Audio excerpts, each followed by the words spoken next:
At 5:15 a.m., the alarm blares inside a tiny apartment, snapping the morning awake. That sharp sound slams through the silent room as the young man lies trapped in bed, still not moving. Bleary-eyed and wrecked from overtime, he barely snagged the last train the night before, and now he can't drag himself out of bed. Dazed and half asleep, he fumbles for his phone and then it hits him. Morning is already here, while his body still begs for sleep. Mikawa Kihiro, a systems engineer, wakes up too early and too exhausted, checks his phone, spots an alert about a system failure, yet nobody ever called him. He's half out of it, reaching for answers he didn't even know he needed. Relief hits him as he gets ready to kick off the day, and outside the streets are already buzzing with lights and motion, while that sharp winter air slides into the room. As the year crawls toward its final days, he quietly steels himself for the same dull grind once again, another boring workday on repeat. Kihiro clings to the exact same routine every single day: work, catch the last train home, eat by himself, then crash into bed, until it all feels like a loop where nothing ever shifts, except he's talking to himself more and waking up feeling older, because with no big moments to break the silence, he can only guess this dull rhythm will grind on for years. Right as Akihiro storms out of his apartment for work, something slams into his attention. He jerks to a stop at the doorway, eyes wide, sensing something strange waiting just outside his home. Akihiro suddenly finds himself dropped into a blinding white void. He whips around, stunned and lost, and then realizes the door behind him is gone. Panic slams into his chest as he scrambles to make sense of what's happening. Right as he panics for answers and tries to make sense of everything, strange notifications suddenly pop up in front of him. Then a skill named *Sage*** unlocks, flooding him with situational awareness.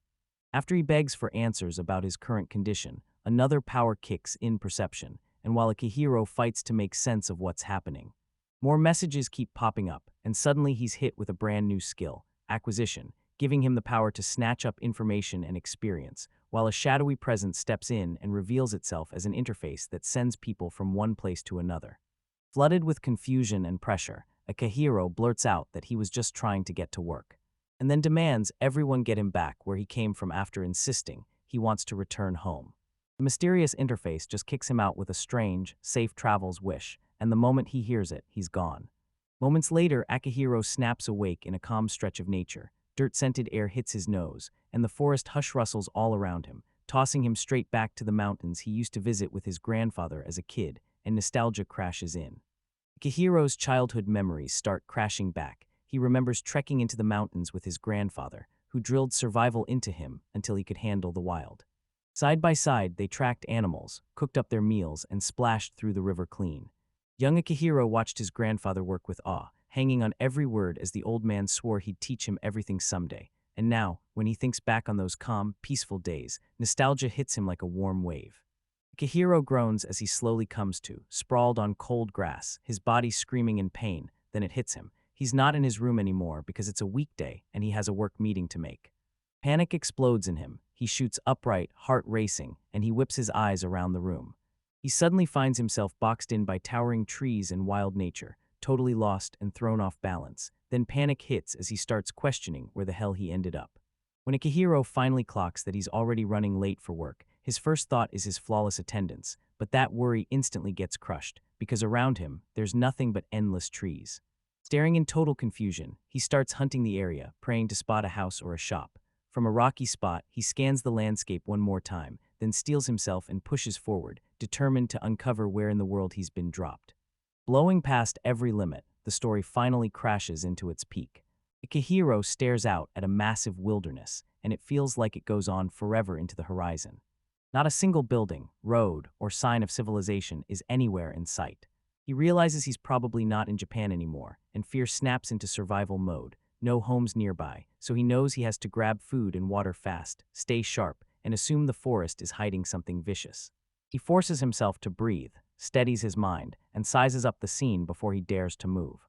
Akihiro rips open his bag, spots a lighter, a charger, and a tiny portable toolkit, and when he sizes it up, he starts building simple tools with one clear purpose: they can become weapons fast if things turn ugly. Even though he feels totally unready to survive, he drags himself into action, snatching a branch and hacking it into a crude spear. Anything beats nothing, so he freezes and listens hard to the forest, every rustle sending a jolt through him. As he pushes through the grass, Akihiro suddenly spots a snake lurking nearby, green like the one he used to know, but this time it feels wrong. When the snake spits venom, he snaps into action and grabs a pick from his toolkit to hit back, because he knows that creature is deadly and demands careful handling. After barely dodging the snake's strike, Akihiro cuts it down and wins. Then, as he studies the thing, a strange glowing presence blooms right in front of him. The entity pops up and calls itself Sage, your world-granted guide, then tells him it's here to help, and just moments later, a new message flashes. Stealth just got transferred from the creature he defeated. Akihiro throws his name out, then starts grilling everyone with rapid-fire questions about the wild abilities he just unlocked. The guide tells him that the moment he steps into this world, he gets 3 life-saving gifts: Sage, Perception, and Acquisition. It also spells out that the stealth power he unlocked didn't come out of nowhere. It was stolen from the creature he just defeated. And as he keeps surviving in this wild new world, experience lets him branch into all kinds of extra sub-skills, one hard-earned win at a time. The guide tells Akihiro that real stealth lets him vanish by blocking everyone's sight, and that most skills only start to hit hard after you grind them up through training. So when Akihiro realizes mastering this won't be instant, he finally accepts it'll take time. As he scans the strange land stretching around him, it finally hits. He isn't just away from home, he's nowhere near it. It hits him, he's been ripped into a brand new world, and the shock crashes over him so hard he's fighting back tears. Akihiro shoots Sage a question. That snake I took down, is it actually safe to eat? Then he follows the guide's advice, fires up his perception skill, and studies it like a pro. That ability proves the creature's safe to eat, so he breathes out, chops the meat, and freezes when it smells way better than it should. One bite in his head, and he realizes his brand new skills could be the difference between surviving and getting wiped out in this weird new world. After he cooks the snake, Akihiro bites in, and it tastes just like eel. Grateful he finally has a meal, he pushes deeper into the forest, hunting for water in a safe spot to rest. Then, as he keeps moving, he spots a snare trap tucked under the leaves, and that one clue screams that smart people are close by. With the danger, or maybe the chance to meet someone coming fast, he decides he better forge a real weapon first, and prays the trap's owner is friendly. Akihiro crouches down and snatches up the stones that are easy to carve and shape. He carves a straightforward stone axe, and as he works, he stumbles on a nearby river, then realizes it could keep the water supply steady. With the axe finally done, he exhales like danger just backed off, then decides to forge a spear with a razor-sharp tip, right as a sudden crack from the forest yanks his attention. Hearing a savage cry slice through the forest, Akihiro races back to the trap spot he saw earlier, and when he finally arrives, he finds a giant wild boar jammed right in it. As he takes in the scene, he suddenly spots someone else nearby. This place isn't empty. Akihiro leans in and freezes. Right by the trapped boar, a young girl grips an axe with both hands, ready to take it on herself. From a distance, he can't help but stare, shocked by her grit and thrown off by how determined she looks. And as he watches her ready to move, curiosity sparks in him, right alongside a nervous pulse about what she's about to do next. The girl braces in front of the trapped boar, clenches her weapon tight, and readies a killing strike. As he watches from the shadows, Akihiro realizes her tiny moves won't even scratch a beast this massive. The boar suddenly lunges at her, so he hurls his axe at the creature in a split second, fighting to stop it before it can strike. The trapped boar explodes forward and charges straight at the girl, slamming her backward in pure shock right as the attack is about to hit. Akihiro's thrown axe slams into the boar, yanking the beast's rush to a brutal stop, then it crumples to the ground. The girl stares in shock at the fallen monster, realizing someone was there and saved the day at the exact right moment. Akihiro surges forward, throwing himself between the girl and the boar. Clutching his weapon, he snaps that she needs to back off, then throws himself into the fight to take on the beast, while the girl, still on the ground and stunned by his sudden rush, can only watch as he steps up to shield her from the danger. Staring down the hulking boar, Akihiro snaps to the truth. There's no going back now. If even a normal boar would be deadly, then this giant monster is way beyond terrifying, and still, he's already taken the step forward. As he stares in close, he spots the axe's mark on the beast's front leg. Now bleeding and broken, it can barely hold its weight, and its movements choke to a crawl. Sensing that tiny edge, Akihiro braces himself, because if those boar tusks connect, the whole fight ends in an instant. Using the boar's injured leg like a weakness, Akihiro rockets in, and the beast wobbles and stumbles under the pressure. He lunges at the opening and slams his spear down with everything he's got, hitting the animal dead on. The hit slams home, and the boar crumples to the ground, spent to the bone but finally breathing easier. Akihiro finally realizes the massive creature is down for good. His decisive hit drops the boar, and it collapses for real. Breathing hard, Akihiro stumbles back with raw relief. Somehow he lived through that fight. The creature is still and silent when another system message snaps into place, and boom, he's been handed the boar's skill and bravery. After the fight, Akihiro gasps for breath, staring at the edge he almost crossed, death. He finally understands one brutal truth. If he hadn't prepped a weapon earlier, he wouldn't have survived a second. So he grips that fear, turns it into fuel, and decides he's not just going to live in this new world. He's going to get deadly, fast, by leveling up his fighting skills. Only then does it hit him. He spins back toward the girl he helped, checks her for injuries, and prays she can follow him as he speaks. To prove he's got no fight in him, Akihiro slowly sets his weapon down and raises both hands, then drops to his knees in front of the girl, fully exposed, totally defenseless, so she'll know he's not the enemy. She stares at him, stunned by the sudden move. As Akihiro drops to his knees with his hands up, a message flashes. His language skills are getting synced up. Then, just like that, the girl's words click and he suddenly understands her. She insists she's totally okay and thanks him for pulling her out, and when Akihiro hears she's safe, that panic finally melts, because for the first time, they can actually talk to each other. When she spots Akihiro kneeling with his hands up and his weapon left behind, her face explodes into a blush, and she instantly scrambles, because in her world that pose is the ultimate sign of respect. And it's basically the romantic signal for a marriage proposal, so she's sure he meant it, and with a shy little nod, she accepts. Leaving Akihiro absolutely stunned, because somehow the whole situation had spiraled into this massive misunderstanding. She tells him that in her world, kneeling with both hands up and dropping every weapon means the ultimate respect between a man and a woman. Laying the groundwork for a marriage proposal, then a misunderstanding detonates around Akihiro's gesture. She lets out a shy nod and accepts what she thinks is his proposal, and Akihiro just freezes, stunned to realize that his desperate bid for peace has somehow turned into a surprise engagement in this strange new world. Still on his knees, Akihiro suddenly realizes his gesture got misunderstood, and everyone thinks he just proposed marriage. The girl softly begs him to take care of her and sweetly calls him her darling. Then Akihiro's left totally stunned and overwhelmed, staring at the chaos like, okay, what do I do next? Not knowing a thing about the rules of this world, 5-year-old Akihiro Mikawa saves a girl and accidentally lands himself a marriage proposal right after. Once he realizes the mix-up, dread hits him, maybe his fate's already sealed. Still, the girl beams and welcomes him, then invites him straight to her village. Akihiro has no other choice, so he tags along for now, telling himself he'll fix this misunderstanding later, while he heads toward where the other people live. Lizisha beams and introduces herself like it's no big deal. She's a 5-year-old apprentice hunter, and the moment Akihiro hears it, his face drops in pure shock. He realizes he accidentally proposed to someone 20 years younger than him, and since she's still a minor, he panics, horrified by the whole misunderstanding. Lizisha tells them that in her world, once you hit 15, you're treated like a full adult, you're free to live on your own and even marry. When he hears that, Akihiro exhales in relief because it's way less of a mess than he feared, and the whole time, he's mortified about the misunderstanding. He blurts out a rushed apology, then stammers through an awkward hello, I'm Akihiro Meikawa. When Akihiro tells Lazatia that Meikawa is his surname and Akihiro is his given name, she goes wide-eyed, because in this world, surnames like that are usually only for nobles. Realizing that, Akihiro fires back fast, saying it's totally normal back where he's from, then leans in and tells her to just call him Akihiro. Lizisha beams and agrees right away, calling him Akihiro-sama with perfect respect, spilling pure fluster all over his face. When Akihiro tells Lazatia to ditch the honorifics and just call him by name, she totally panics, because in her world, that kind of closeness doesn't come lightly. She can't bring herself to accept it right away, so embarrassment hits hard, and she blurts out that she needs a little more time before she can talk to him so freely. Meanwhile, Akihiro finally gets it. Every time he tries to clear up the misunderstanding, he just cranks the tension up and makes things even more awkward between them. Akihiro can't stop staring at the massive boar, guessing it's around 300 kilograms, and Lazatia just shrugs, calmly saying they'll have to break the catch down first.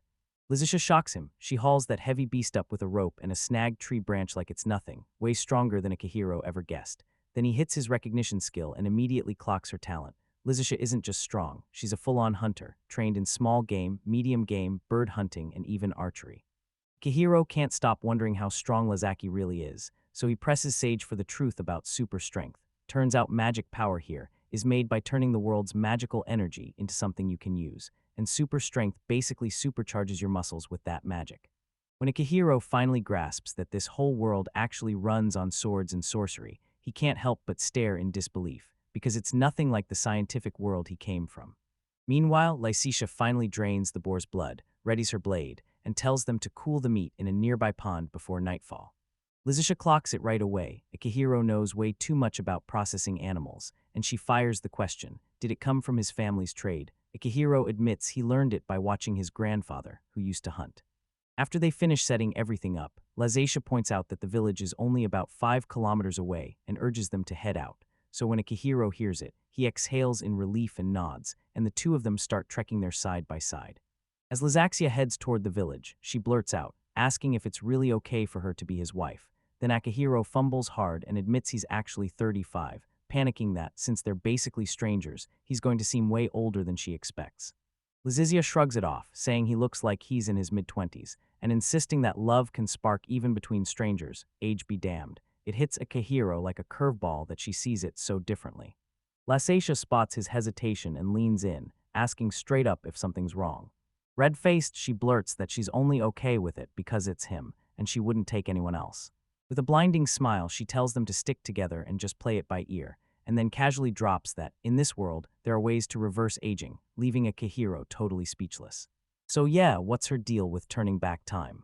Akihiro heads to Sage for answers, and the guide breaks it down. Rejuvenation can come from special medicines, magical devices, or even divine miracles. After hearing that, Akihiro jolts with shock and starts wondering, could gods really exist in this world? Lysatia casually reminds him, this place is packed with magic, deities, and wild miracles, so quit spiraling, and they keep heading toward the village. After pushing forward for what felt like forever, Lysatia and Akihiro finally burst through and reach their destination. From the hill, a calm little settlement sprawls out below them, and Lysatia greets him with a warm welcome to Taruka village. When Akihiro lays eyes on the settlement's massive houses, shock hits him. This village is way bigger than he ever expected. As the sun starts to sink, Lysaxia grabs Akihiro and begs him to sleep at her place tonight, only for him to blush, apologize, and admit he's got zero money for lodging, and for her to cut him off, reminding him he once saved her life. By the time they finally reach her house, Lysatia shouts for her father, and when he opens the door, he greets her and immediately asks how the trap went. Then his eyes catch the unfamiliar guest lurking behind her. Lysatia drags Akihiro into the room and introduces him to her father, straight up telling him that Akihiro was the one who saved her when that boar incident went down. And just like that, she tosses it out casually. Akihiro is the one who proposed to her. Hearing that, her father and Akihiro snap into eye contact, and that shocking claim suddenly hangs between them like a live wire. Akihiro shoots out a quick apology for the chaos and introduces himself with flawless manners, but the whole moment still feels horribly awkward, especially right after Lysatia's explosive announcement. Her father, introducing himself like she asked, keeps his cool and tells Akihiro to step inside, because they need to talk about what really happened. Akihiro trailed him in a panic, gripping the moment as he wondered if this was the start of something seriously dangerous. Inside the house, Akihiro gets handed a steaming cup of herbal tea, and everyone settles in to talk. He takes a sip, compliments the soothing flavor, and finally eases up a little. Then Lysatia's mother, Tisna, steps forward and greets him with a warm smile. Meanwhile, Ast corners Lysatia and demands answers, admitting he's still totally lost about what just happened. Lysatia bursts out with the whole story from the forest, how that giant boar got slammed into the trap, and how it almost hucked her side. Then, when hope is basically dead, Akihiro rockets in out of nowhere and wipes the monster out with one brutal, powerful strike. She carries the moment with a dramatic breath, then tells how, once the beast finally crumpled, Akihiro tossed his weapon aside. Right in front of her, Nelt locked eyes with her and popped the question, dead serious, while she's blushing as she tells the tale. And when Akihiro finally hears her version, he realizes hers is way more romantic than what really happened. After Lysatia tells her story, her father speaks up in a calm voice and says it's all happening way too fast. Then he makes it clear that it's not that he hates Akihiro. But he can't shake the feeling it's too soon to even bring up marriage, just because he managed to save her. Akihiro snaps in agreement in an instant, practically relieved that someone else finally gets the whole situation exactly the same way. Still, after watching him for a moment, Lysatia's father drops the guard and admits Akihiro looks respectable and capable, and when he tries to sort it out, he convinces himself Akihiro must be some noble who fell for Lysatia hard, popped the question on impulse, and is now fighting the storm of family expectations about marriage. Ashamed at how wildly exaggerated it all was, Akihiro snaps back fast, shutting the story down and making it crystal clear. He's no noble, no big shot, and definitely not high status. He tells them back home, I was an accountant for a trading company, so yeah, who I really am probably won't mean much to anyone here. Akihiro tells Ass that earlier that morning, right on his way to work, blinding light snapped the world away and dropped him into an enchanted forest, and Ass leans in, studying Akihiro's clothes like every stitch is a clue. Lazacia is stunned too. She blurts that the material is so delicate it feels unreal, totally unlike anything she's ever laid eyes on. Akihiro admits he has zero clue how this kind of fabric is made anywhere in this world, and Lazadia's mom blurts out a quick apology for staring at his clothes so hard, then reveals she's a weaver, which is exactly why that strange fabric had her hooked. Meanwhile, Ass studies everything with sharp focus and realizes Akihiro's clothes have to be from some wildly prestigious merchant. Akihiro notices they're still eyeing him like he's up to something, so he bites his tongue and decides to hold off on the whole story for now. With nowhere else to go, he gives them a respectful nod and asks, quietly, politely, if he can stay at their place for the night. Ask nods and lets Akihiro stay, saying his son's out working in another village, so the room's free. Then, despite calling it humble, he ushers Akihiro in with open arms and tells him he can stay as long as he wants. Lazacia leads Akihiro straight to her brother's room, and once he drops into a chair, she promises, I'll bring warm water later so you can clean up. And after that grueling, sweat-soaked day, he takes it with a grateful nod. Lazacia tells Akihiro she'll call him once dinner's ready, then apologizes for not whipping up anything fancy, so he's touched by her kindness and thanks her with real sincerity before she slips out. All alone, Akihiro sinks onto the bed, finally letting his guard down as his mind replays the wild, strange day. Staring down at his hands, he sees the old marks are gone, and suddenly that disastrous accidental marriage proposal idea hits him all over again. That night, Akihiro stared up at the quiet sky and replayed everything that happened, still stunned that the getting whisked away to another world, tales he laughed off were now his reality. While Lazacia hummed happily beside him, Akihiro sat in silence, trying to make sense of this bizarre new life. Next morning, Lazacia whips up breakfast while Akihiro lounges at the table in clothes she had to borrow, and she leans in like, so, want to work? Akihiro tells them he can't keep living here for free. He needs a way to earn money to support himself, and he asks straight up if there's any job he can take in the village. That morning, Asus pushes Akihiro to register at the Adventurers Guild if he wants to finally start earning his keep. While they're talking, Ass drops the bombshell. Lazacia hunted alone the day before because his back started acting up again.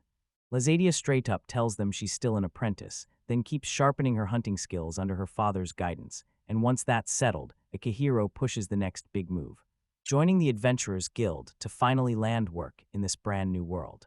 Ast explains that the Adventurers Guild runs all kinds of jobs, tells Akihiro to register there first, and then, right after, Lazacia steps in and offers to show him around the village. As they head out, that joke hits way too close. Two already look like newlyweds, and Akihiro gets mortified, while Lazacia skips ahead, grinning, ready to lead him the right way. Akihiro gets ready to bolt for the Adventurers Guild, decked out in clothes he borrowed from Lassia's brother. The outfit sits on him perfectly, except the pants run a little long, and Lazadia quickly warns him that in the village, dressing too fancy would shout "look at me" and bring unwanted eyes.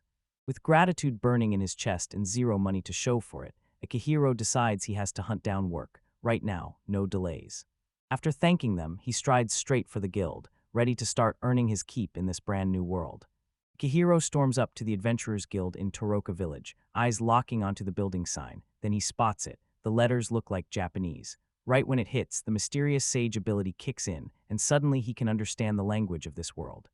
As soon as he steps into the guild, a receptionist greets him with a warm smile and asks, "Are you here to register as an adventurer?" Inside the guild, the receptionist leans in and breaks the adventure system down for Akihiro, how every hero gets ranked by their contributions, from rank 10 at the bottom to rank 1 at the top, and how that rank decides what jobs they're allowed to take and exactly how much they get paid. She also tells you that most adventurers juggle only one job at a time, because finishing missions is what earns respect, boosts your rank, and climbs you higher. But that rank doesn't scream strongest fighter, it's the world saying, "We trust you." To finish the registration, she makes Akihiro prick his finger with a needle, telling him they only need a tiny drop of blood. Akihiro jabs his finger, smears his blood across the registration card, and the ink drinks it up, like magic, sealing the card to his soul. The receptionist tells him this card is his official Adventurers Guild ID, tied directly to his soul, so the guild instantly knows the moment he dies and can beam a death report straight to the card reader. With the final check done, Akihiro's adventurer registration gets officially sealed, no turning back. Because he's brand new, Akihiro walks up to the guild receptionist and begs for the perfect job pick. She leans in and asks for just one simple thing. They sent him to hunt down a plant called wheatsgrass, and Akihiro, following every instruction to the letter, sprinted out into a nearby field. He prowls through the tall grass, eyes sharp and instincts on point, until he spots the right plant and gets ready to harvest it. Then Akihiro grabs a guild job to collect 5 stalks of wheatgrass, a request the Alchemist Guild needs fast. The reward's way bigger than usual, but the receptionist slams a warning. The nearby forest is packed with monster nests. Sure, the danger's rated low, yet you'd still better show up with the right gear. Out here, you're not just dealing with danger. You're fighting horned rabbits and goblins right in the open, and Akihiro knows that even if games make them look weak, real ones can still wreck you, so he grabs a simple tool that could turn into a weapon before he heads out to finish the job. With his recognition power locked in, Akihiro starts sweeping the field, hunting wheatgrass like it's his next target. Sure, he'll never misidentify it. Then he decides to grab way more than needed, aiming for 100 stalks so he can crush the job fast. As he gathers the grass, his mind gets pulled back to his old life. Just a few days ago, he was stuck at his desk, typing away at a computer. He can't stop wondering how his company's holding up without him, but he forces himself to believe everything will keep running smoothly, even while he's gone. As he snatches wheatgrass, Akihiro gets slammed by memories of his old life, always chained to work, ignoring everything else, and watching his marriage crumble until it finally ends in divorce 2 years ago. He's convinced it's all his fault, so he buries himself even deeper in overtime to outrun the loneliness. As Akihiro plucks wheatgrass, Lazatia's confession slams back into his mind. He realizes her words hit him way harder than he ever expected, even though the proposal started as a mix-up. Getting accepted still blew his mind, so he shoved those thoughts aside in a heartbeat and told himself romance and marriage could wait. Those problems were for later. Locked back on the mission, he keeps hunting down plants until his hands finally fill up with 100 stalks of wheatgrass. After he piles up the grass, Akihiro drops down to rest, wincing as his aching back screams from hours of bending over, so he takes a quick breather before heading back to the guild. As he lies in the tall grass, he suddenly feels something moving nearby. The second he senses something closing in, he snaps alert, locking onto the feeling of an animal nearby. While Akihiro lay resting in the grass, a chilling truth hit him. There was a goblin nearby. It slipped through the tall blades, clenching a crude weapon, like it was hunting for something, and Akihiro stayed perfectly still, heart pounding, praying it hadn't spotted him. Realizing the monster might sniff him out any second, he makes the first move, creeping in behind it, circling tight as he lines up the gap, ready to slam into the goblin before it even gets a chance to react. Akihiro slips up behind the goblin and blasts in with a brutal surprise swing, slamming his makeshift weapon into the monster's back with everything he's got. The goblin lurches and staggers from the hit, but Akihiro doesn't slow down for a second. Acting on pure instinct, he slams in a second devastating strike, ready to end it before the creature even gets a chance to recover. After Akihiro cuts down the goblin, a wild glow erupts from the corpse. Light spirals up and smashes into him, handing over a chunk of its powers, including the goblin's spear technique, plus a little extra alertness. He clings to the guild's rules, remembering that the proof the goblins have been subdued is their nose. Even though this job reeks of misery, he grits his teeth and reluctantly slices it off, so he can haul it back to the guild as hard evidence. Akihiro burst back into the Adventurers Guild, slapped down the wheatgrass, and proved he'd wiped out a goblin. The staff jump into the appraisal as he sits in the silent guild hall, waiting. Once he wraps up the evaluation, the receptionist hits him with the reward, and he walks away paid for every goblin plus 20 bundles of YS grass, stacking it all up to a total of 18,000 war. The guild staff tells everyone that wheatgrass will be mashed into healing salves, the kind people need when even one injury could wipe out their whole life, because so many can't afford to fall sick or get hurt. And with their supply running dangerously low, Akihiro's delivery was a lifesaver. After Akihiro finally pockets his payment, he storms out of the guild with a grin. He can't shake the warmth of getting thanked straight to his face for his work, a proud rush he'd almost never felt before. When Akihiro slips back to the house, Lazatia beams and pulls him in like he never left. Stunned they're already home, he bursts in with a warm greeting for them too. As tells the story, he and Lazaxia each snagged something that day. Then, while he's still talking, Lazaxia's mom is cooking up dinner with the catch, even though cooking is usually the last thing she wants to do. During dinner, Ast cornered Akihiro and asked how his very first day at the guild went. Akihiro said he snatched up 20 bundles of wheatgrass and wiped out a goblin, raking in 18,000 war, and Ast couldn't hide his awe. Akihiro points out that most people can barely clear 2 or 3 bundles in a day. Then he shrugs and says his win comes from one thing, his insane recognition skill. Because his income still wobbles, Akihiro keeps his voice polite and asks if he can stay with him, no doubt, no delay, until he reaches rank 9.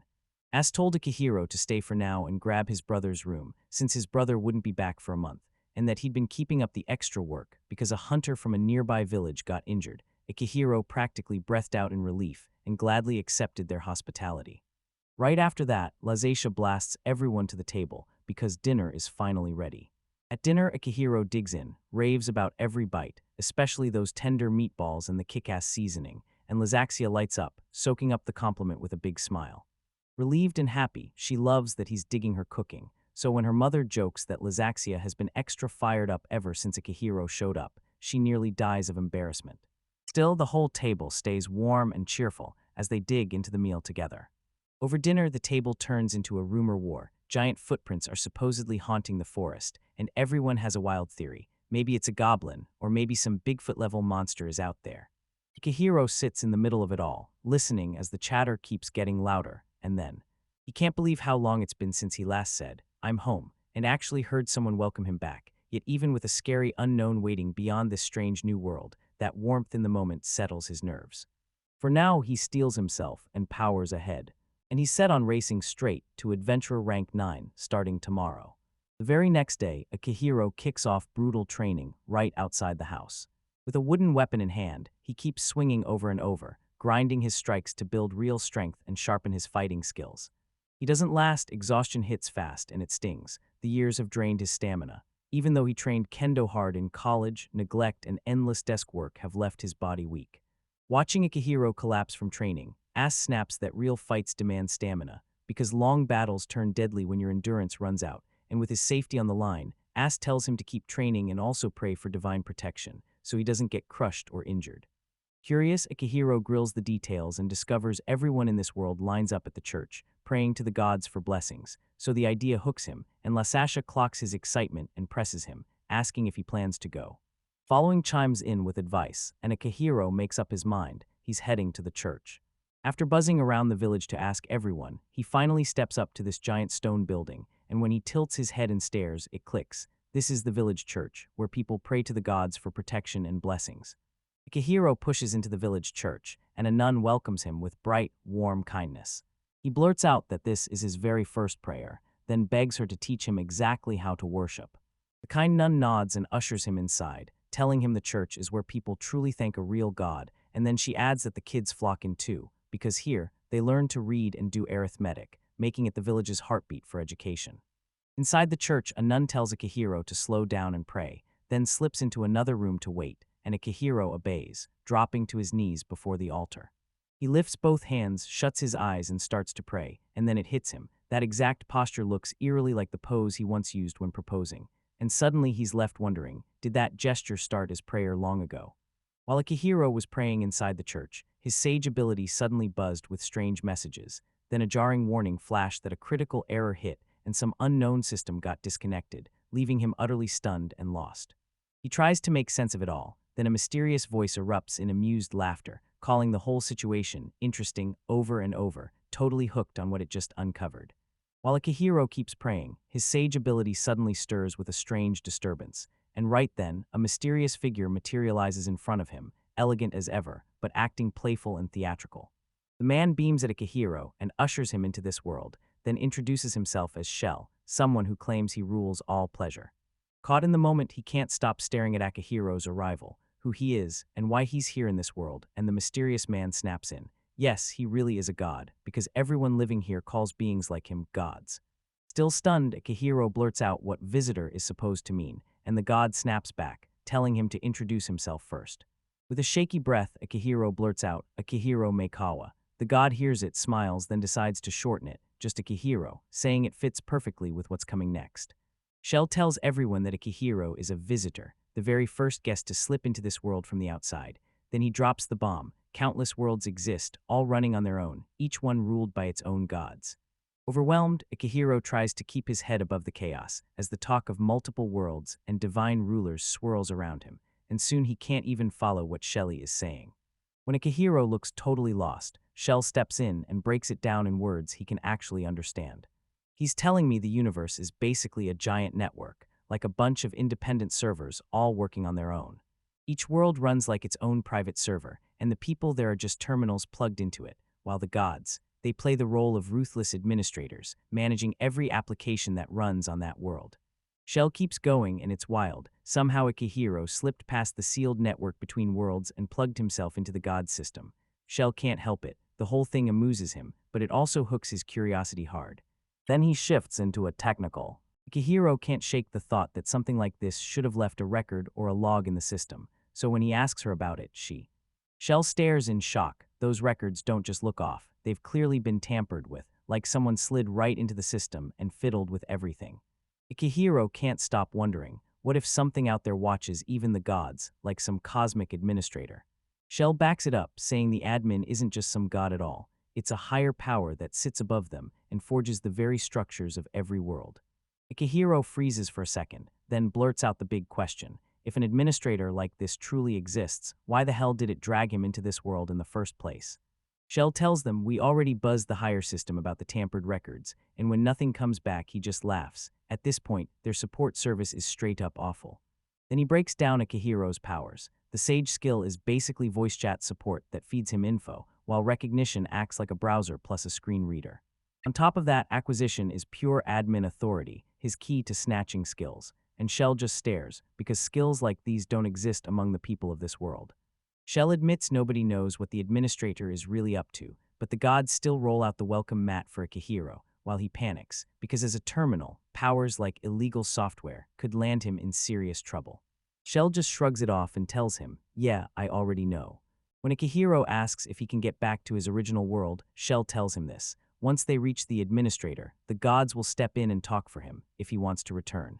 For now, the gods will keep their eyes on him as Akihiro becomes a brand new resident of this world, but Shell warns him that without basic skills, survival won't be easy. So they're gearing up to hand Akihiro a bundle of gifts to help him make it.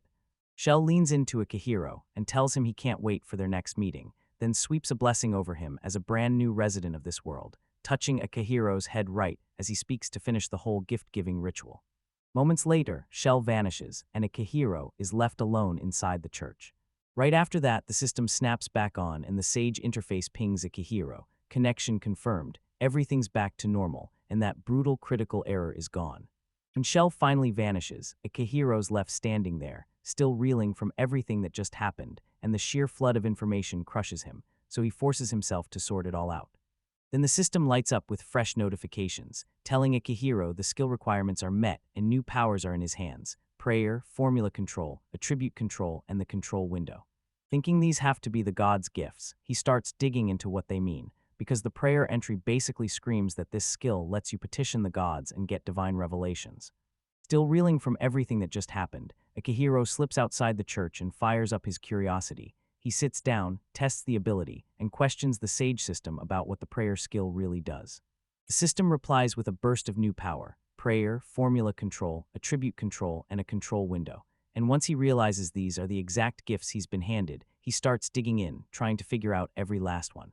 Akihiro learns that the prayer skill lets someone reach out to the gods and get divine revelations, so he can't resist testing it, and the moment he tries, it actually works, instantly. A god answers his call. He's stunned. He only meant to test the skill. Flustered and embarrassed, he blurts out an apology for summoning the god so casually. The god kicks back in full chill mode, introduces herself as Valda, the one who rules abundance, and tells Akihiro that if he ever needs anything, he can just call again. Even though that quick moment leaves him stunned, Akihiro snaps to the truth.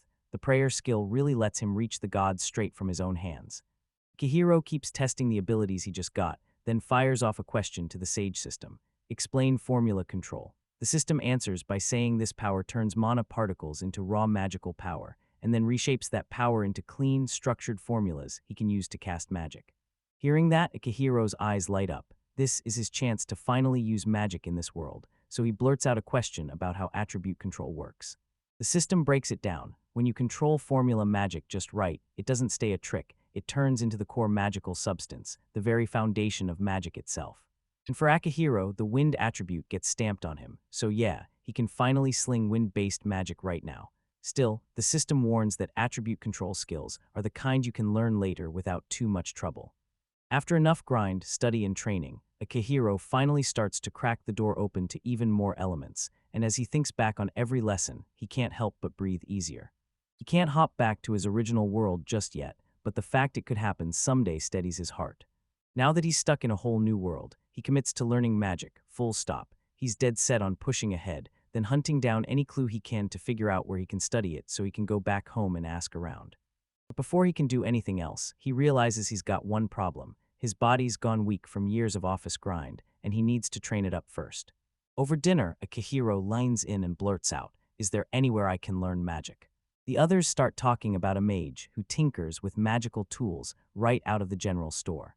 They tell him that behind the shop sits a magic tool store run by that mage, and the guy might actually teach him. Akihiro hears it, nods once, and decides to head there later that very day.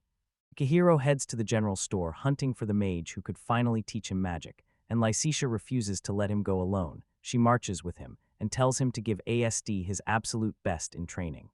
Right after he drops into the shop, Akihiro bursts in, asks for the mage, and admits he wants to study magic. Then the shopkeeper smiles, welcomes him in, and locks in on every word.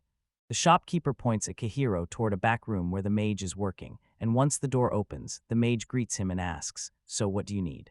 Akihiro told him he'd heard magic lessons were waiting there, and the moment the mage heard it, his interest snapped to attention, because he could see Akihiro might be the next great student.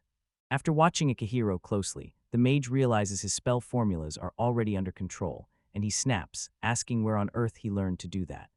Akihiro leans in and tells him he never studied magic at all. His power to control spell formulas just ignited after a god who rules those formulas blessed him, and the mage is like, "That's wild. If you want to master it, all you need is grind the spellwork over and over." When they press Akihiro for his power, he swears it's wind. Then the mage steps in and says, "I'm Bastia," and Akihiro fires back with his own name. Bastia pushes on, grilling Akihiro for more details about his magical gift, so he can finally get a clear read on what he's capable of.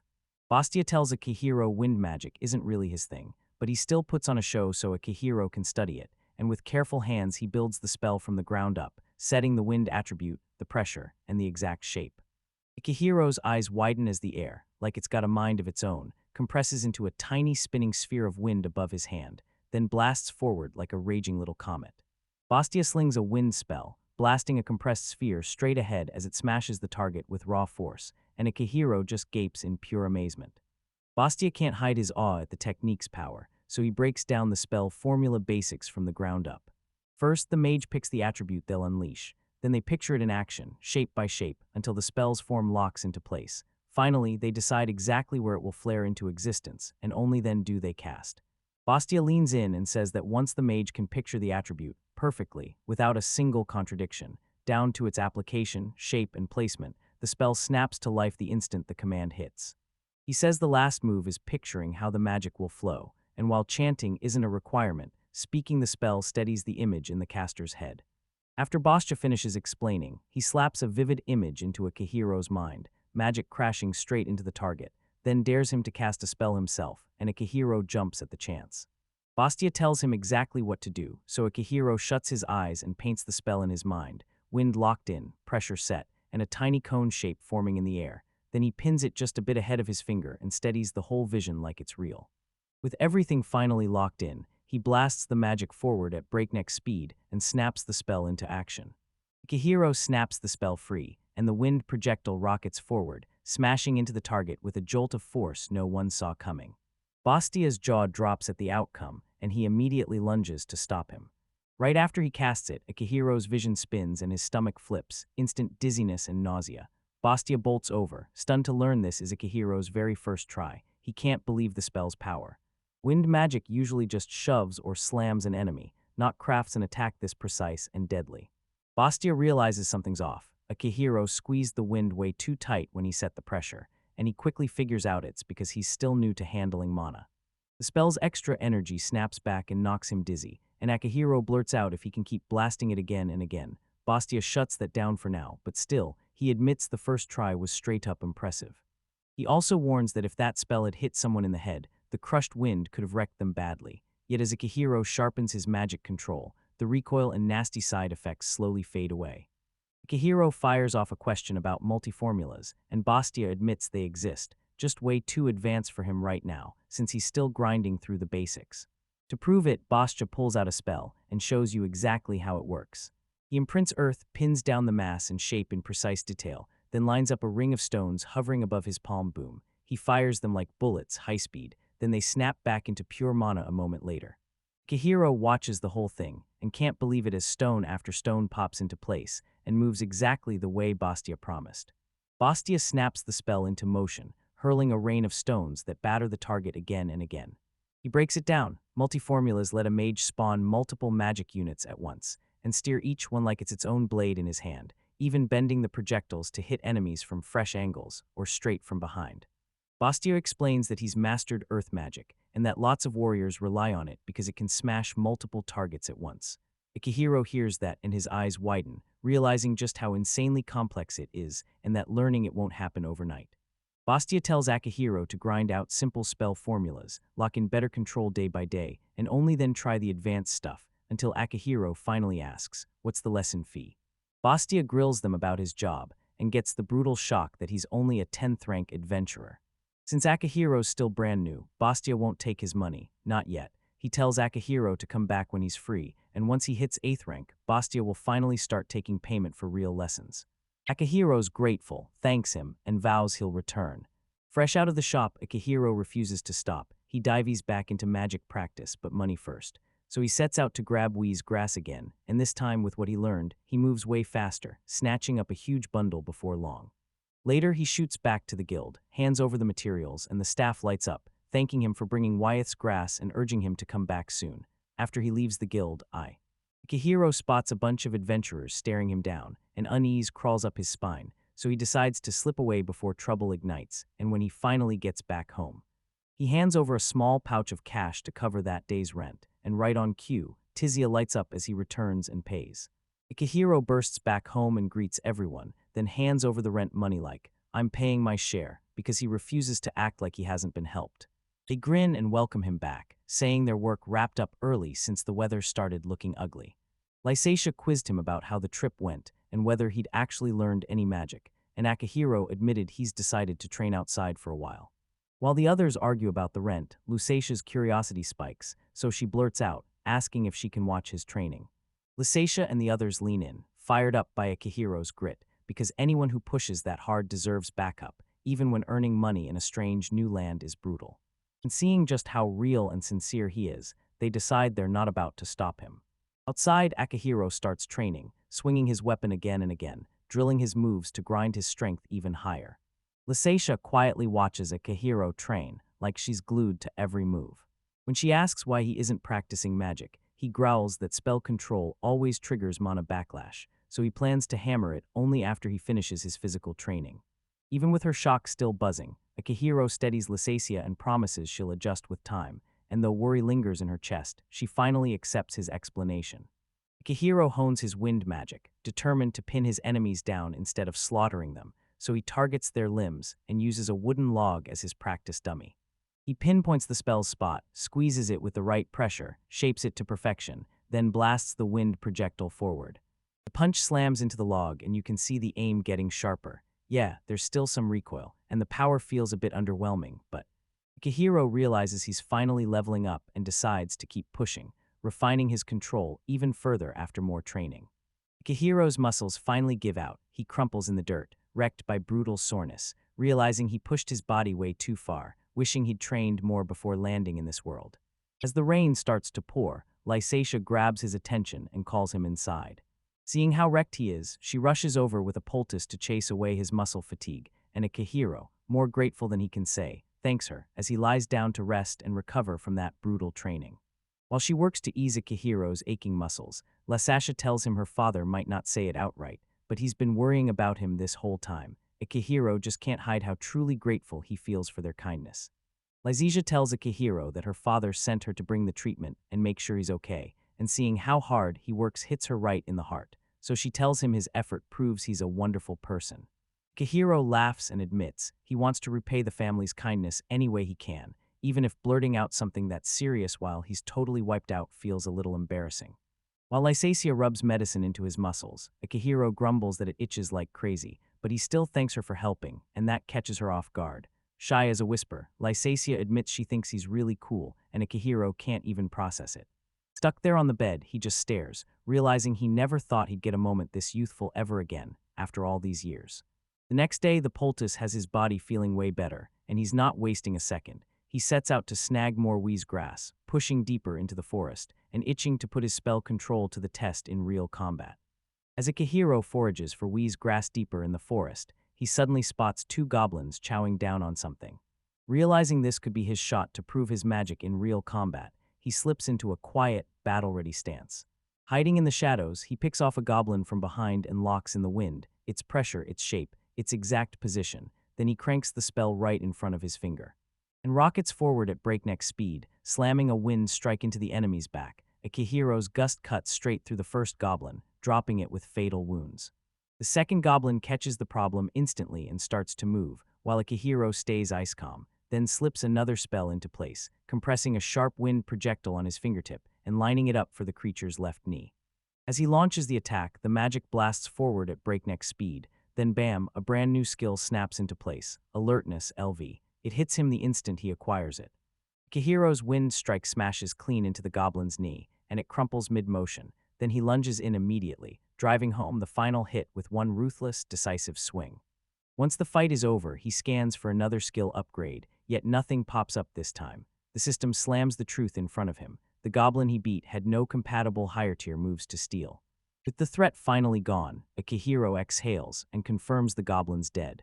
After wiping out the goblins, Akihiro clocks that he could have ended it in seconds by going for the head, but the guild only wants their noses as proof. Back in town, he admits he's slowly getting the hang of magic, and he's damn relieved nothing hit him with mana backlash this time. At the guild, he slams the materials down, grabs his reward for 2 goblins plus the wheatgrass he hunted, and totals it all up to 28,000 wares. So yeah, he's walking out grinning, already eyeing a brand new pair of shoes. A man closes in on Akihiro after hearing rumors that a fresh face is hoarding massive amounts of wheeze grass. Akihiro's stomach drops like he's about to be in big trouble, but the man shoots in fast, calming him down right away. He tells them herb supplies are running out and prices are climbing, so every adventurer out there is grateful for anyone who brings back medicinal plants. And as ranks rise and injuries hit harder, those herbs can be the line between living or dying. The adventurer lights up and cheers Akihiro for snagging herbs, then calls him Herbkun, because his hard work is literally keeping people alive. Akihiro's shoulders finally drop with relief as he realizes they've seen the real him, and the man walks out. Akihiro thought he just wanted a calm, peaceful life, until someone suddenly called his name out of nowhere. Right as Akihiro is about to move, a young girl slams the brakes on him and bluntly asks if he's a mage. Stunned, he can't stop wondering who she is. Then another girl steps in, apologizing too, and they break it down and say Akihiro's mana and magical flow look so pristine, it's got everyone convinced he might be a real spellcaster. The girls point out that Akihiro's mana circulation and magical flow run cleaner than anyone's, and that's exactly why they swore he had to be a mage. Akihiro flashes a grin and shoots it down fast, insisting, no, he's not a mage. He brushes off the idea and starts to storm out, but the girls yell at him to stop, right now, urgent and loud. Akihiro tries to slip out, claiming he's just a lowly 10th rank adventurer and they don't need him, until Ari steps in, blocks his exit, and demands he finally hear them out. Her companion blurts out an apology for showing up so abruptly, then begs her for just a moment of her time. After her friend blasts her, Ari grits her teeth and reluctantly apologizes to Akihiro for snapping at him earlier. The girls come to Akihiro with raw sincerity, begging him to hear them out, and when he sees how desperate they are, he finally agrees to listen, just for a moment. They shove Akihiro into a meeting room where their companions are already waiting, and a man named Deed steps up, greets him, and loudly thanks him for coming. Inside the meeting room, Akihiro bursts in and introduces himself, and the whole group starts laying out what's going on. It reveals a massive slime has erupted deep in the northern forest, nothing like the normal ones this time. This thing has swelled for years until it's so massive it could gobble a person whole, and once it hits that size, swords just can't cut it. Wadis's fire magic can't find a weak spot either. They tell everyone the demand came straight from the guild, so there's no way to refuse, and right now, they're the only party in the village packing 7th rank or higher.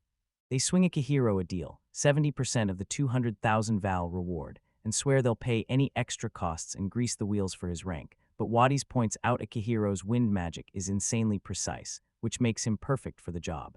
Still, Akihiro balks, claiming this is way beyond what a 10th rank adventurer should be touching, and it doesn't really benefit him much. They tell everyone we're out by morning. Because the mission is guild approved, a guild auditor is tagging along too, so the squad is 5 in total. That slime's buried deep in the forest, but it's still close enough to reach within a day. Deed shoots back that if they leave that giant slime alone, it'll keep gulping everything, burst into pieces, and multiply until it wrecks the whole local ecosystem. So Akihiro knows he has to act, and even though hesitation hits him, he weighs helping anyway because this could drag the village and nearby work into the chaos. Akihiro finally agrees to help, but he admits he's still a total beginner and worries he'll drag the group down, so the others quickly reassure him, promising they'll watch his back, and everyone exhales with relief that he said yes. Then they start planning to leave the very next day. Akihiro's stomach drops as the situation twists even more, and he can't stop asking himself if he'll really be able to help at all. Akihiro stumbles back home late, wiped out like he fought the whole night, and the man of the house snaps him with one question: how'd the hunt go? After that brutal downpour, Akihiro told everyone the forest turned into a muddy nightmare to push through, and the hunt was basically dead, with hardly any game left to catch. Spotting the blood on Akihiro's machete, the guy cracks a joke about how that kind of work must have worn him out. Akihiro just shrugs and promises he'll sharpen the blade before dinner, telling him straight up that he's totally fine. Over dinner, Akihiro blurts out the giant slime mission, and the whole family goes silent because they suddenly realize just how deadly that job is. It's usually meant for 7th rank adventurers, even with the guild backing them up, because sure, slimes are harmless, but that one lurking deep in the forest is something else entirely. Akihiro knows those monsters are still deadly, but the girl wrinkles her nose in disgust. Big slimes are disgusting, even though she's never even laid eyes on one. Akihiro tells them the other 7th rank adventurers will show up, so he figures everything's going to be okay, and he steps in to help because his skills could actually matter, but even then, unease crawls up his spine. That night, while he sprawled in bed, replaying the mission in his head, the man of the house just leaned in and demanded he be extra careful. Lying in bed, Akihiro couldn't shake the dread as he stared at the thought of pushing deeper into that brutal forest to face an unknown giant slime. He stares back on his recent battles and realizes, shock hits him, he's already wiped out 3 goblin-like humanoids that were armed and dangerous. That thought rattles him to the core, because in this world it could have been him on the ground, dead just the same. All alone with his thoughts, Akihiro finally admits the truth. He's terrified. Meeting a god didn't hand him immortality or unbeatable power, and the abilities he got feel nothing like a cheat. Even one spell makes his body real. Unsure if the gods are really rooting for him, he stares at the cruel reality. His life in this world is hanging by a thread. Akihiro's mind slams back into his old life, normal days with his friends, family waiting at home, boring work, and the kind of simple hobbies that used to feel like everything. Compared to that calm world, his life right now is a non-stop fight for survival. Lying awake, he blurts the truth. He wants to go back, because the terror of dying in this world crushes him, and he fights the panic exploding inside his chest. Deep in his own thoughts, Akihiro doesn't even see Lasatia slip into his room. He blurts out his name over and over until he finally snaps back. Then she rushes to explain, saying she tried calling him too, and he never answered, and she's terrified he's not feeling well. Lysaxia snatches Akihiro's hand without even noticing, then blurts out a frantic apology the moment she does, until she spots that he's awake, and her worries instantly melt away. She tells him she freaked out, because when he came back home his face looked darker than ever, and when she thought he might be hurting, she shot over to check on him, then blurted out that sorry for barging into his room without permission.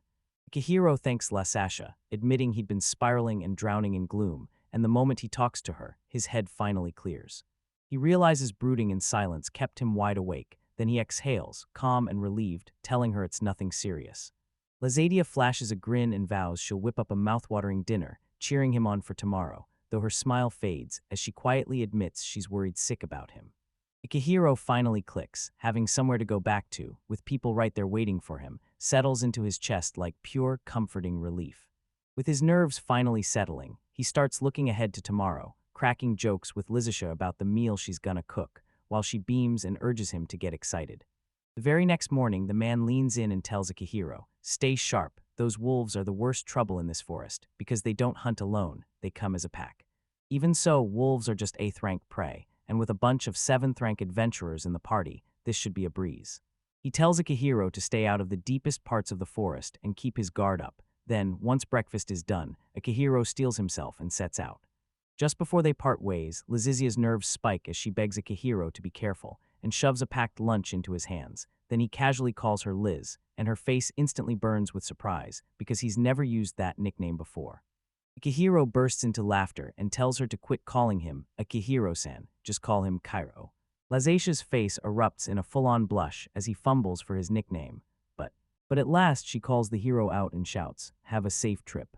Her effort somehow snaps Akihiro's mood back into place, and when he steps out, he realizes that this weird rush has banished his anxiety for good. Even with fear clawing at him, Akihiro steps up and commits to the mission. Then, with courage kindled, he decides to stick around in this world and go toe-to-toe with the giant slime. Right as he storms out with fresh determination, a notification flashes. Bravery 1 is unlocked and slotted straight into his acquisition skill. Right after that, Deed steps up, ready to kick off the mission, and with everyone. The party gets ready to bolt for their next stop, and a guild member named Hardis steps in, introducing himself as the auditor who will ride along on the mission. After they trade quick greetings, the whole crew bursts off together, heading straight for the northern forest, the place where that giant slime is waiting to wreck their day. Once the crew pushes into the northern forest, Deed cuts in with a chilling warning. From here on out, the monster count keeps climbing. He drills it into everyone's head to stay sharp and keep their eyes peeled as they press deeper into the dark. As Akihiro pushes deeper into the forest, he demands to know if the giant slime is still posted in the same spot. Hardis snaps back that once slimes get huge, they almost never move. To find their way, Akihiro grabs the map and compass, right when everyone least expects it. Deed stares at the item, blown away, because he usually figures out direction by chasing the sun and the clock. As the party pushes deeper into the forest, two goblins suddenly burst out of the shadows and lunge into an attack. Akihiro snaps out a warning to the crew, and Deed shoots into action on the spot. Yanking his blade free, he carved through goblins in one lightning strike before they could even reach him. Akihiro's jaw drops at Deed's lightning-fast sprint, instantly realizing this is the kind of skill only a 7th-rank adventurer would have. With the subjugation proof snatched up in seconds, the crew pushes deeper into the forest, and Deed feels the mana thickening fast as they go. And the forest around them darkens fast, dripping with menace. Everyone's huddled together, the group still not safe. The moment hits, wolves spring up and the whole group gets boxed in, and Hardy snaps his head around, realizing they're totally surrounded, then screams for everyone to watch out. Deed shouts for everyone to slam the brakes on the wolves, while Wadis whips up a spell. As the pack surges in, the whole party locks into a tight defensive line, shielding their mage as she starts chanting. Wada snaps her chant shut and blasts her magic. Right away, the wolves crumple one by one, and Akihiro can barely believe how fast the danger dies. When he asks about the spell, Wada stays cool and explains she can't cast big, large-scale magic. She clenched tiny fireballs in her hands and shoved them straight into the wolves' mouths, scorching their lungs from the inside out. Wadis calmly takes down the wolves without hurting a single one, leaving their bodies untouched and the materials perfectly intact. Don't let her cute look fool you. Her methods are brutally ruthless. Deed tells them wolf pelts are worth good money, so they're going to grab every last one on their way back. After they regroup, the party plunges even deeper into the forest, pushing forward like they've only got 2 hours left until they finally reach their destination. Hardys leans in and reassures Akihiro, saying it's totally normal to be nervous. This mission sits above his rank, and he's only just recently stepped into the adventurer life. He thanks him for stepping in to help anyway, and Akihiro frets that he might not be much help, but Hardys just keeps showing up with steady support. Meanwhile, Akihiro quietly clocks it. Hardis looks so plain that his own face feels weirdly hard to remember. Hardys can't stop pointing it out. Teams like this, perfectly balanced, don't show up often, so they're solid whether they're attacking or holding the line. Deed leans in and says the three of them grew up together, as childhood buddies right there in the village. Then everything clicks when they start talking. Akihiro's jaw drops, and he can't help joking that Deed must have had insane luck, because growing up with two gorgeous childhood friends sounds like a dream. Hardy slices through yet another monster in a flash, his swordwork so sharp it floors Akihiro. Then Akihiro realizes he's looking at a guild officer and can't help but admire his skill. With the way wide open, Hardys rallies the crew, push forward, hit your objective, no doubt. Akihiro steels himself to do whatever he can, because they've already fought this far, and turning back isn't an option. The crew finally stumbles onto the target, and there it is. A giant slime the size of a nightmare, and it hits Akihiro like a truck, way bigger than he ever imagined. Hardy's nods and confirms the spot is exactly as the report said, so that gigantic slime is the target, and the party charges straight at it as it looms around 3 meters tall. Akihiro can't believe his eyes at the slime's monstrous size. Hardy's then leans in and tells him the real weak spot is the core inside its body. If they smash the core, or rip away enough of that slime around it, the monster's rampage will grind to a halt. Akihiro dares Deed to hurl a stone at the slime, and watch what happens when it gets hit, right as the impact lands, the slime. The slime drifts toward the impact point. Then, after a beat, it crawls right back to where it started, proving the monster feels disturbances, but it's moving at a painfully slow pace. Hardy's tells them you don't need the whole jelly, just the slime core, then warns, don't smash more than you have to, because we can still salvage some of the materials. Akihiro decides to rip the outer slime apart, starting with a measured burst of power. Still, he can't shake the fear that such a giant target will crush his energy, so the others rally him and hype him up while he gears up to make the attempt. Akihiro lunges forward to strike the massive slime, but the brutal pressure hits hard, his hands start shaking. Swallowing his embarrassment, he fights through the nerves and tries to steady his shaking. When he realizes everyone has been shielding him just so he can finally step up, he clenches his resolve and decides he has to go through with it. Akihiro locks onto his spell, squeezes a chunk of wind into a tight sphere hovering just 10 centimeters from his finger, whips it with rotation, and reshapes it into a razor-thin cone of pressure. Then he fires it like a cannon at around 700 kilometers per hour, roughly half the speed of a handgun bullet. Akihiro steadies his aim, targets just a hair to the right of the slime's core, and then spell release. Compressed wind projectile rockets forward, slamming straight into the slime's body. Then it detonates from the inside, ripping the squishy mass apart with a violent blast. Akihiro's attack erupts and blasts the slime's outer body apart, splattering the ground with sticky jelly, yet the core is still untouched, somehow holding on, even as the rest is destroyed. The slime finally goes still, its whole attack stops dead, and the others burst into praise, shouting that Akihiro nailed it on his first try. Once the slime finally goes down, Akihiro throws a quick victory cheer, pure relief flooding him because his attack actually landed. The moment he casts that spell, the strain slams into him like a freight train. Crushing nausea and a brutal headache hit him hard, and as he fights to stay upright, Wada steadies him, pushing through the pain while thanking him for going that far for the team. Wincing after his spell's recoil, Akihiro can't stop wondering if that brutal nausea came from the wind attack's crushing pressure and breakneck speed, so next time, he vows to test it for real and tweak it until it hits right. While the others huddle around the giant slime's core, Hardy's like, monsters this size don't show up often, and Deed shoots back, yeah, every bit of that grind paid off. Akihiro gets hit with the toughest promise, told straight up to think it over for any future requests, and reminded, don't break your word, help again when the time comes. After the fight, the crew crouches down to check the slime's core, grilling Akihiro like, you okay now? He winces, apologizes for scaring them, and admits the spell's backlash hit him harder than anything he's ever felt. Everyone else is blown away. No one expected him to hit with that kind of power, and they're cheering because he just took down a huge monster in one brutal strike. As the group showers Akihiro with praise, he brushes it off fast, admitting he only picked up magic recently, and quietly reminding everyone he knows exactly what he can't do yet. Suddenly, that airy feeling rolls in from nowhere, and Hardis snaps to alarm, dread flooding his face. And she blurts out to the others that something gigantic is charging straight for them. She just can't pin down what it is yet. The group feels a terrifying presence closing in fast, and Hardis snaps his command. Everyone backs up right now. Realizing they might have crushed the danger way too lightly, Deed snaps into action and hurries the retreat before it gets worse. Hardy surges ahead while the others sprint after him, and Deed with Ari hang back to keep watch over the rear. Wadi snatches the slime's core as they bolt, and when the whole crew backs away, a gut-deep howl rolls through the forest. Hardis immediately knows it's way too deep to be a normal wolf. Eerie shouts that whatever's coming is barreling straight at them, so everyone better haul ass right now before it catches up. As they tear through the forest, the truth hits them hard. The thing chasing them isn't just one monster at all, it's a whole pack of wolves, more than 10, and they're way tougher than normal. Panting hard to keep pace, Akihiro realizes he's dragging everyone down, and the frustration hits like a slap, because he hates feeling like he's holding the whole party back.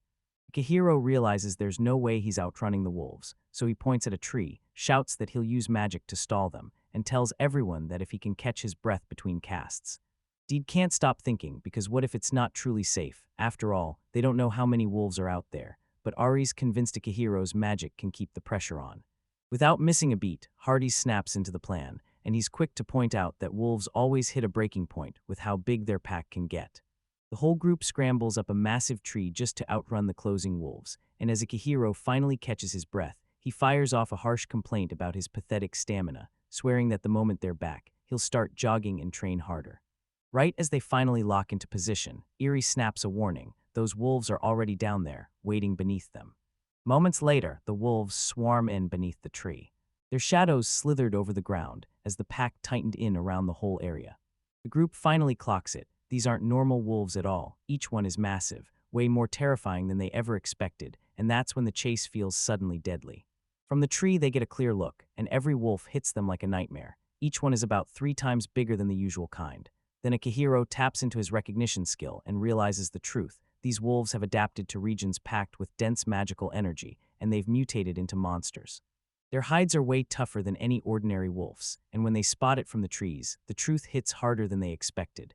The howl keeps rolling out, calling even more of the pack, and down below, nearly 20 of them have already gathered. Sensing the danger ballooning, Hardy's whips around and calls out to Wadis. She calmly readies her magic, then snaps into a spell and starts the chant. Wadis leapt off the tree and blasted the wolves with scorching fire magic, and that's. The monsters barely singe at all and keep smashing forward. Then Hardy's finally clocks what's happening. This time, she can't pry those wolves' mouths open, so she can't scorch their lungs from the inside. And with Deed and Ari no longer holding them down, her magic hits like a whisper, not a weapon. Realizing the wolves can't reach the tree, Akihiro charges in from the top. He whips up another wind spell, squeezing a tiny sphere of air right in front of his finger and molding the pressure into place. He calculates their speed just to make sure the wolves can't react, lines up one wolf, and unleashes the strike. Akihiro's wind blast lands dead on, ripping one of the wolves apart, and for a split second, he's relieved because his attack finally worked. Then Hart snaps his attention to the real nightmare. The pack is still multiplying. More wolves pile in under the tree, and the pack tightens around them as their numbers keep swelling. Hardy snaps that if they don't slash the wolves' numbers fast, the noise will lure even more packs in, and he fires the question at Akihiro: how quickly can he blast that same powerful spell again? When Akihiro realizes they can't take down those wolves one by one, the panic hits, so he steels himself and decides he'll go big, casting a multicast spell to smash them all at once. Right before Akihiro unleashes his multicast spell, his instructor's warning slams into his head: cast too much and you'll wreck yourself with nasty, dangerous side effects. Still, he has no choice, so he swallows the risk, fires off a desperate prayer, and drives straight into the spell. Just as Akihiro braces to crank his magic even higher, a voice snaps into his head: Electa, the spellcasting entity. And when Akihiro blurts out, with panic in his chest, asking what happens if you overdo it. Electa tells him the nausea he felt earlier was just the first warning. His brain is already getting poisoned by magical strain, and if he keeps overusing magic, he's one step away from catastrophic damage, even a cerebral hemorrhage. Electa tells Akihiro their visitor is barely hanging on, so she'll step in and steady the spell for now, but she warns him, once it's done, he'll probably black out for days. With gratitude blazing in his chest, Akihiro nods, accepts it, and immediately gears up to try the multicasting technique. Looking down, he spots nearly 30 wolves packed together, and his stomach drops when he realizes they're staring down the whole pack. Akihiro tells Hardis he'll take the situation head-on, but warns that he'll probably crash right after. Still, determination burns in his chest as he readies himself to go all in. With Electa's help, he paints a targeting reticle over every wolf and starts locking onto them, one by one. He counts in a fierce, steady rhythm, 34 wolves lined up in total, and then he braces to attack them all at once. With Electa holding the spell steady, Akihiro unleashes a monster multicast barrage. He forges 34 compressed wind blasts, each one a tiny cone of pressure that slams forward at around 150 km/h, and every single shot locks onto a different wolf. Dreading the moment the people waiting for him at home would realize he still hadn't come back. He steels himself, then fires off the spell, and unleashes every attack at the same time. Akihiro rips open a multicast spell and blasts dozens of compressed wind shots in one brutal burst. Every shot lands on a different wolf. Boom, each one rips straight through their bodies at the same time, and the whole pack is gone in a blink. From up in the trees, the others stare in horror as the wolves crumple across the forest floor. Then every single one goes still, like life just vanished. Spent to the bone but finally safe, Akihiro realizes the dangers vanished and thinks he can claw his way back home. Then after he crushes the wolves, his strength snaps, and the toll of that huge spell hits hard as his vision starts to fade. As he starts slipping into unconsciousness, he manages to apologize to Hardis, while that mysterious magic master calmly keeps his distance and watches. Then Akihiro snaps back to life in a bizarre space, where he meets a strange man named Electa. The man says this is their first meeting, and warmly welcomes him as a visitor. Akihiro thanks him for helping earlier, but the moment he looks around, he's totally lost about where he is. Electa stays calm and explains that this place is tied to the very system that controls spellcasting. Then Akihiro spots Electa's strange, formal-looking clothes, straight from his own world, and it hits him. This mysterious figure knows way more about him and his origins. Electa tells him, "I built this space so we can talk while your body stays knocked out." And since Akihiro is going to be in a coma for a while after all that brutal spellcasting, they finally get time to lay it all out. Akihiro can't wrap his head around it. Someone like him is supposed to be talking with a god, and it feels completely unreal. Electa spills the truth. When magic users master their craft, they start seeing all kinds of worlds, and Earth is one of the biggest favorites. He claims people can't stop staring because Earth is packed with wild perspectives and mind-blowing ideas. Electa tells him that every world gets its own theme from the start. Earth's was all about building civilization, but this world's theme is simple: let people live as happily as possible. Then she drops the bomb that the planet is basically a clone of Earth, even down to its genetics, which is why everyone looks just like humans. The gods tinkered with the system to stop wars between the same species, and the world you get looks like Earth, but it's built to chase happiness, not conflict. Electa keeps going, saying tons of world-hopping beings can't get enough of Earth, especially Japanese culture, from games to anime to manga, and yeah, he's hooked too. He even admits his weakness is potato chips, always hunting down the newest flavors to try, and that's when Akihiro finally clicks. Otaku culture isn't just Earth's thing, it's everywhere. Electa then begs him to help bring potato chips to this world, because the locals swear potatoes are poisonous after they got sick from the leaves, so Akihiro groans, but finally agrees to spread the word when he comes back. Electa tells Akihiro it's time to go, but warns him that time moves wild in that space. Still, he'll soon snap back and wake up in the real world. After thanking Electa for her help in their chat, Akihiro swings a final smile and says goodbye. As his consciousness slips away from that strange realm, he can't stop asking one thing: when he finally wakes up, what's waiting for him, and did he make it back to his companions safe and sound? The young man drags himself awake in a quiet room, squinting at the blinding light slicing into his eyes, and when his senses finally kick in, he whips his head around, realizing he's back in his own room.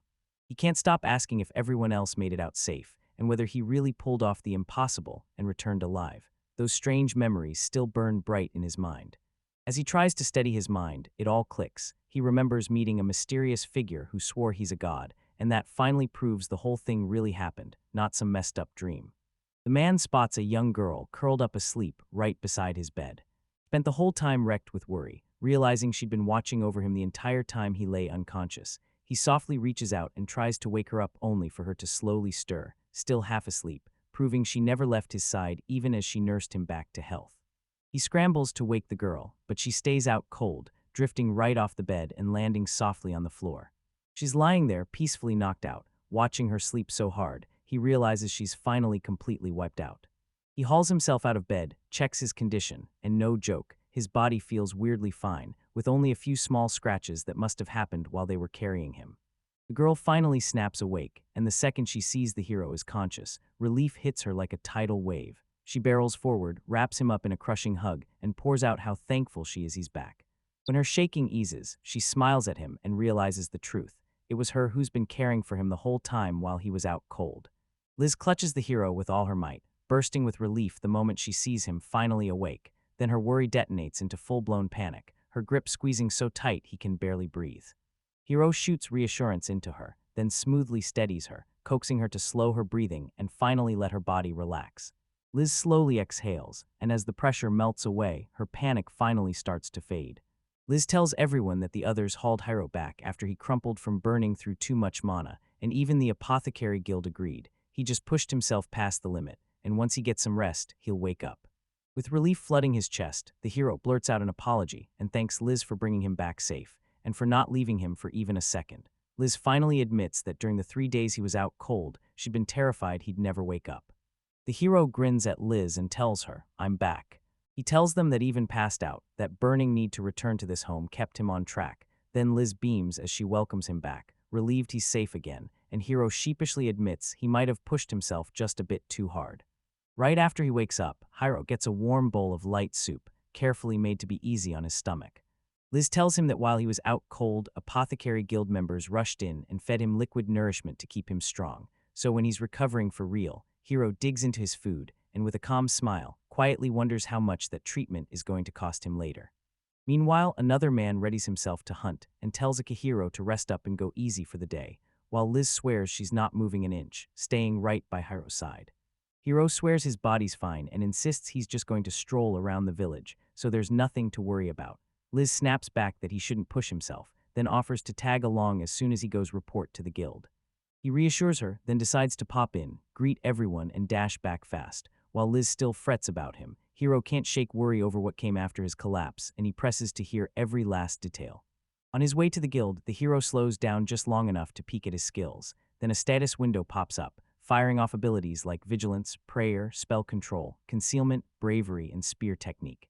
In the middle of all this, he spots a brand new skill tied to water attribute control, and when he thinks back, it clicks. He probably got it during the slime incident, but he'd been seconds from collapsing, so the report might have never gone through right. When Hiro finally steps into town, one villager rushes over, thanks him from the bottom of his heart for what he did the other day, and asks if he's feeling better now. The hero humbly admits he's the one who caused all that trouble on the way back, and the villager immediately swoops in to reassure him. He reassured everyone that nothing dangerous happened, then used his vigilance to keep his guard up and sprint back safe, and the friendly chatter rolled on as the others grinned and happily greeted Akihiro. At the guild, Hiro gets a massive warm welcome from the adventurers he saved before. They thank him for everything he did, and the whole crew can finally breathe easy now that he's back on his feet.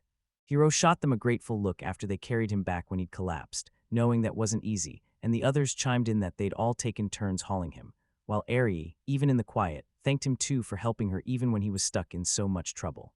At the guild, the staff laid out the results of their last mission, after they crushed that wolf-like creature. They pinpointed it as a brand new species, a dire wolf, and that discovery lit a fuse, pushing the guild to hand out an unprecedented reward. The whole party's reward is a massive 1 million wall, split evenly between the four of them, 250,000 wall each, a fortune that's basically a local farmer's yearly income in one shot. The guild staff shoved a pouch of money into Hiro's hands, telling him it covered his achievement fee and the full reward, 390,000 wall total. The party bursts into laughter, because taking down a dire wolf should be impossible for adventurers at their level, but this mission is handled like a whole higher rank subjugation instead. Then the staff drops the bombshell. The Viscount sent a special order to reward the hero for uncovering something that could massively benefit the domain down the line, and as a rare exception, the guild even stamped that achievement into his completed records. The guild announces that Akihiro has been promoted to Adventure Rank 9, and the whole crew erupts, congratulating him as they swear this time he'll snag companions with zero trouble. The staff tells Akihiro the normal Rank 9 test is Goblin Subjugation, but they let him skip it since he's already earned what's needed, because once you hit Rank 7, adventurers have to team up in squads of at least 3, only for Akihiro to get that rule waved through again for the same reason. So yeah, pretty soon, he's going to need companions, and that thought makes Akihiro's stomach twist, because back in his previous life, he couldn't make friends no matter how hard he tried. The idea of building an adventure party feels brutal for him, like a mountain he can't climb alone, so the guild staff lays it out. Most parties come from hometown connections or the guild's own introductions, and with Akihiro racking up big wins lately, tons of adventurers would be lining up to join him. Hearing that, Akihiro lets out a breath and finally tells himself he can rest for now. Akihiro looks around and realizes Wattis is missing, so he demands answers, and the others tell him they're staying in the village for a while. While they're talking, Akihiro spots the bracelet Rea has on, and the second he does, he can't help staring. Then she blushes and admits it's her engagement band, and Akihiro leans in, totally impressed, and gives her a real compliment, making her blush with pure joy, while the others start talking about how they're planning to head out together as a big group for a while. Rea explains that in her country, when a couple gets engaged, the guy gifts the girl a bracelet, and after they're married, they trade rings. Akihiro congratulates her, then admits he's not exactly fluent in these local traditions, and after a quick thought, he rushes. He snaps his focus back to what matters, hunting down teammates for his adventure crew, then breaks the tension with a quick apology for slowing them down and waves them back to their plans. Akihiro racks his brain about what he learned on adventure ranks. Starting at 8th, you can usually earn a real living, and by 7th, life finally feels steady, but every step up hits you with tougher quests. After clearing a few rank 8 jobs, like wiping out wolf packs and hunting bears, he realizes the truth fast. These missions aren't something he can muscle through alone. Rank 9 is all about getting ready, so he has to test his abilities, lock in what he's capable of, and recruit allies before he dares to move up again. Kihiro realizes that building a party isn't just about choosing allies, it's about earning trust, and that kind of bond usually takes forever to form. But when your job puts lives on the line every second, finding people you can genuinely bet everything on is even worse. Unlike a game where you can just shrug off losses, this world is brutally real. So when he remembers what it felt like to be a company leader, he realizes he has to move fast and assemble trustworthy people if he wants any chance to survive and actually make it. Akihiro slips back home, thanks the woman who greets him and invites him to lunch, then she palms him a pouch full of money. It lays out the Apothecary Guild's rundown of her doctor visit, then tackles the rent too, telling him to accept it because she already took care of him.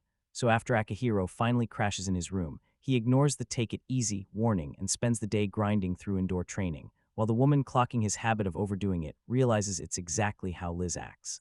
Akihiro accidentally nodded off, then woke up later, only to see Liz curled up beside him again, and the shock hit him. He must have been carried home without even realizing it. He's stunned. This mess looks almost exactly like the morning from before. When he softly calls her name, Liz slowly stirs awake, and Akihiro can't help but feel that eerie, bone-deep déjà vu creeping in. Liz blurts out, right then and there, that she wants to become an adventurer too. Hiro's utterly blindsided by her sudden announcement, and all she can do is freeze in raw, stunned shock. Liz won't stop pushing. She's dead set on becoming an adventurer. She admits she can't stand the terror of almost losing Hiro again, so with steel in her heart, she demands to stay right by his side, and So from here on out, she'll stand by his side and guard him when it matters most. Liz just got the biggest thanks as the hero, grinning, admits he fully trusts her. But he shuts her down and tells her she can't become an adventurer just yet.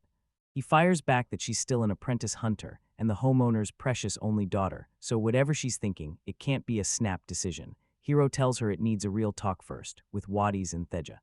Liz grips the moment with steel in her voice. She's going to become an adventurer and crash Hiro's party, no doubt about it, even if she's still going to talk to her father first, because in the end, the choice is hers. The hero tells her being a hunter is already a real, respected calling, then reminds her she still has a lot to master under Wadis, and he even admits he won't drag her into places that are too dangerous. Liz leans in and asks if Hiro really doesn't want her to chase adventure. Then Hiro answers straight from the heart. Just like she's worried about him, he's worried about her too. Liz insists she didn't just wake up and chase adventure. She waited hard before she ever made her choice. She's grateful Hiro worries about her, but she wants him to understand this. She's got her own skills, she's not fragile, and she knows she can be useful.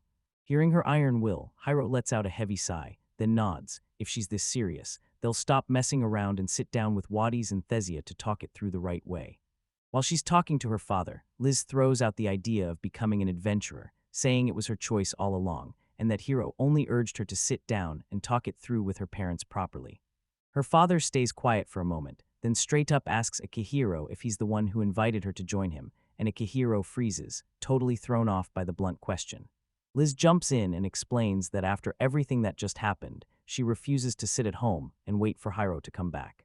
She tells him she's thought it through and wants to team up with him for subjugation missions, and her father leans in, listens hard, then turns to Akihiro and asks what he thinks about it. Caught off guard, Akihiro freezes, completely lost on what to say. Liz's father finally admits he's terrified to send her into dangerous places. He'd rather she stay a hunter than chase that adventurer dream. Akihiro even confesses he was shocked too when Liz said she wanted to become one. He gets it, quests can turn into life-or-death situations, and injuries aren't some rare exception, they're part of the job. So at first he tries to talk her out of it, but he realized once Liz sets her mind, she almost never budges, and when her father hears that, he admits Akihiro really knows her. Akihiro tells Liz, if you join my party, you're not just a helper, you'll be my fellow adventurer, and he makes it clear that real trust between teammates is the real key. He vows that if danger ever shows up, he'll shield her no matter what. Then he turns to her father and begs him to finally accept their choice. Hearing that, Liz's eyes light up. She goes wild over what he just said. Liz's father finally relents, admitting that once Liz decides something, she won't budge easily. Then he turns to Akihiro and tells him, straight up, to take care of her. Overwhelmed with joy, Liz throws her dad a heartfelt thanks and swears she'll give it everything as an adventurer. Her father leans in and reminds her to never drop what she learned as a hunter-apprentice and to keep leveling up no matter what. Liz shoots back with full confidence, agreeing without hesitation. Liz's father nods and signs off on it. He says the harvest was great, so she can finally move on, while Akihiro exhales, grateful his decision came through. Liz can barely contain herself and declares that tomorrow she's heading straight to the guild to register as an adventurer. And just like that, Liz officially crashes the party and becomes one of them. Akihiro's thrilled Liz joined the party, but it sparks a brand new headache. What job does she take? With her raw physical power, putting her on the front lines suddenly feels like the only move. Liz mainly fights with a bow meant for hunting small animals, so she struggles against big monsters, and Akihiro starts pacing in his head, trying to figure out where she should stand in the party, until he weighs her skills and realizes that her Herculean's power supercharges her muscles with raw force, and it makes her feel like a frontline fighter, not someone hiding in the back. Then he flashes one quick worry. Could her bones truly handle that strength? But the magic behind that skill doesn't just light up. It hardens and shields her body, guarding her from the shock of her own power, and while he's stuck in his thoughts about her role, Liz spots it and blurts out, "Do you want me charging the front lines, or should I stay back where I belong?" Akihiro leans in and asks Liz if she'll take the front line, shield up, blunt weapon ready, and Liz immediately lights up, saying she'll give it her all if that spot fits the party. He then asks about an axe, and Liz shrugs it off, admitting she's not picky about weapons because the one she's carrying was handed to her for self-defense. Case closed. Akihiro declares she's taking the front line, but just as the plan clicks, a new problem hits them hard. They still need money. Akihiro realizes getting Liz ready for the front lines is going to burn a hole in their wallet. Heavy armor costs a fortune, and he hasn't even sorted his own gear yet. Sure, blunt weapons might be cheaper than bows, but the road ahead still screams trouble. He also can't stop wondering if Liz could even take down a goblin yet, so for now, he decides they're hunting goblins, stacking experience and cash while they go. After that, they head to the guild to hunt for new weapons, and Liz lights up, agreeing instantly, until she drops the twist. There's someone she wants him to meet later. Liz tells Hiro she wants to introduce him to another adventurer, probably around rank 9, and since they're hunting for party members, she figures this is the perfect shot. She blurts that the girl is her childhood friend, same age, 15, and even though she grew up in a farming family, she's been grinding as an adventurer since she was around 10 just to keep herself afloat. Hearing that, Hiro's shoulders finally dropped, thinking, if she's Liz's childhood friend, then she's gotta be the real deal. Liz told him she'd already talked to her friend the day before, set up a meet at the guild, and the girl agreed she should be waiting there right now. Hiro asked, "Can you introduce us?" and immediately panicked about whether he'd make her stand around. Liz shrugs and tells everyone they don't have to rush, and as they head for the guild, Hiro can't help noticing how calm rural life feels compared to the brutal, clock-ticking schedule of his old corporate job. Then Liz starts talking about her childhood friend. She says the girl used to swing at boys who picked on her when they were kids, so yeah, she can be razor-sharp with her words, but Liz swears it's all an act, because deep down she's incredibly kind. The hero finds out his friend is actually a girl, and it freaks him out a little, because out there, adventure is downright dangerous. Finally, Liz blazes out Fia's name, calling her right on the spot. Liz practically beams as she introduces Akihiro to her childhood friend at the guild, and the girl greets them with a grin, then spots Liz instantly, introduces herself as Fia, and announces she's an adventurer of rank 9. Warmly greets Akihiro the moment they finally meet, and Fia casually admits she comes from a family of farmers, so her blunt way of talking might feel weird to him, but Akihiro waves it off and tells her it's totally fine. Watching her non-stop energy and straight-shooting attitude, he quickly clocks that she's got a tomboy vibe. Fia then grins and tells him to chill, begging him to speak up, teasing that he's Liz's fiancé, only for Liz to instantly blush with embarrassment.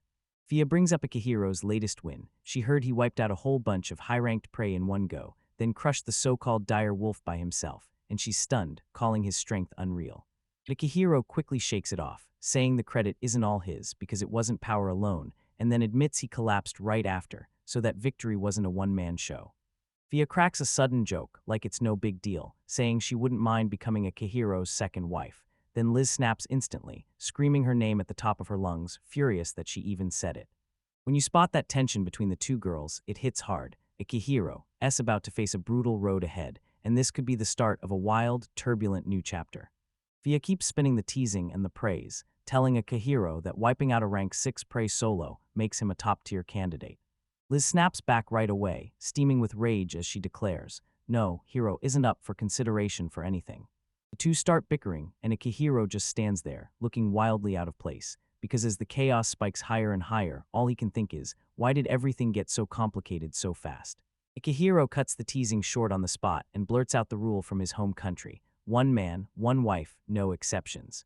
Fia jolts in shock and blurts, wait, are you serious? Is that really true? Akihiro shoots that down fast. He hasn't even decided on an engagement with Liz yet, and he's got zero plans to play the polygamy game. Beside him, Liz just smiles quietly. Liz beams with pride. She's officially registered as an adventurer, and she flashes her guild card, proving she's already ranked at level 10. Fia bursts out in surprise as Liz steps up to become an adventurer, then quickly fires off a question. What happens to her hunter work? Liz smiles and says her brother will handle it for now. Liz shrugs it off and confirms she's joining the party, then casually drops that once she's married, she'll leave her family home anyway, so yeah, no problem at all. Fia teases her, calling her the same crybaby Liz, and the two of them crack up together. Their reunion lights up the room. Both of them are thrilled to team up again, but Akihiro quietly frets, wondering if his voice even counts in the middle of it all. Akihiro decides to hit up a weapon shop, and Liz and Fia waste zero time. When he asks what's next, they shrug and say they've got nothing planned, so the three of them head in together.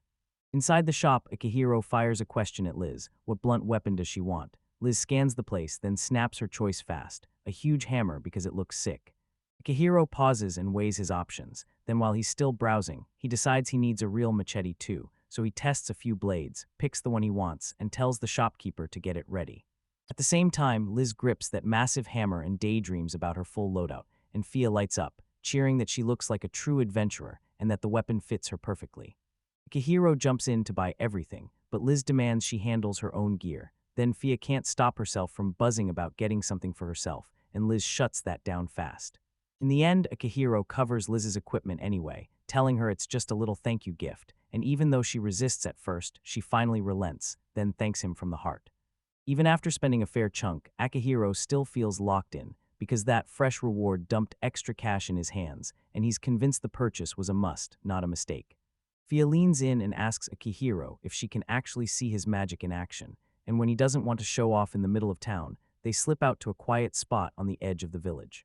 She drags them into a tiny clearing deep in the woods, her usual practice spot, because nobody ever shows up, so they can train without limits.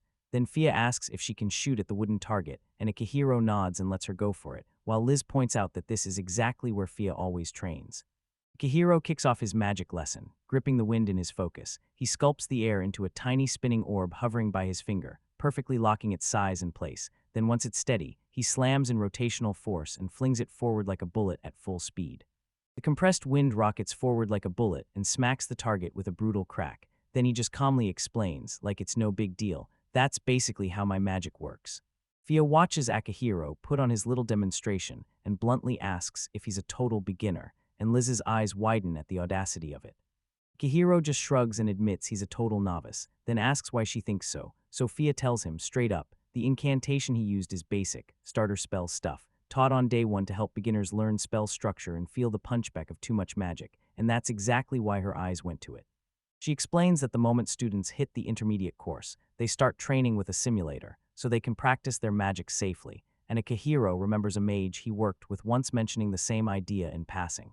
Even though he never truly mastered it, the whole idea finally clicked for him, and Fia jumped in to break down the process. A mage runs a spell simulation inside their own mind, then checks whether the imagined result holds steady and correct before they cast for real. They have to visualize the outcome hard and confirm the spell's structure will work. Akihiro listened closely and repeated it back in his own words like, it's basically like launching an app in my head to test the spell first. So without wasting a second, he got ready to run that mental simulator again before casting.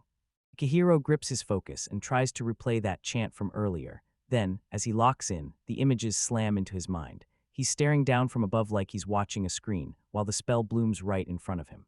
As soon as Akihiro clocks what's going on, the truth hits. His mind is getting hijacked by the simulator, and it flashes the spell's whole process like a live game screen.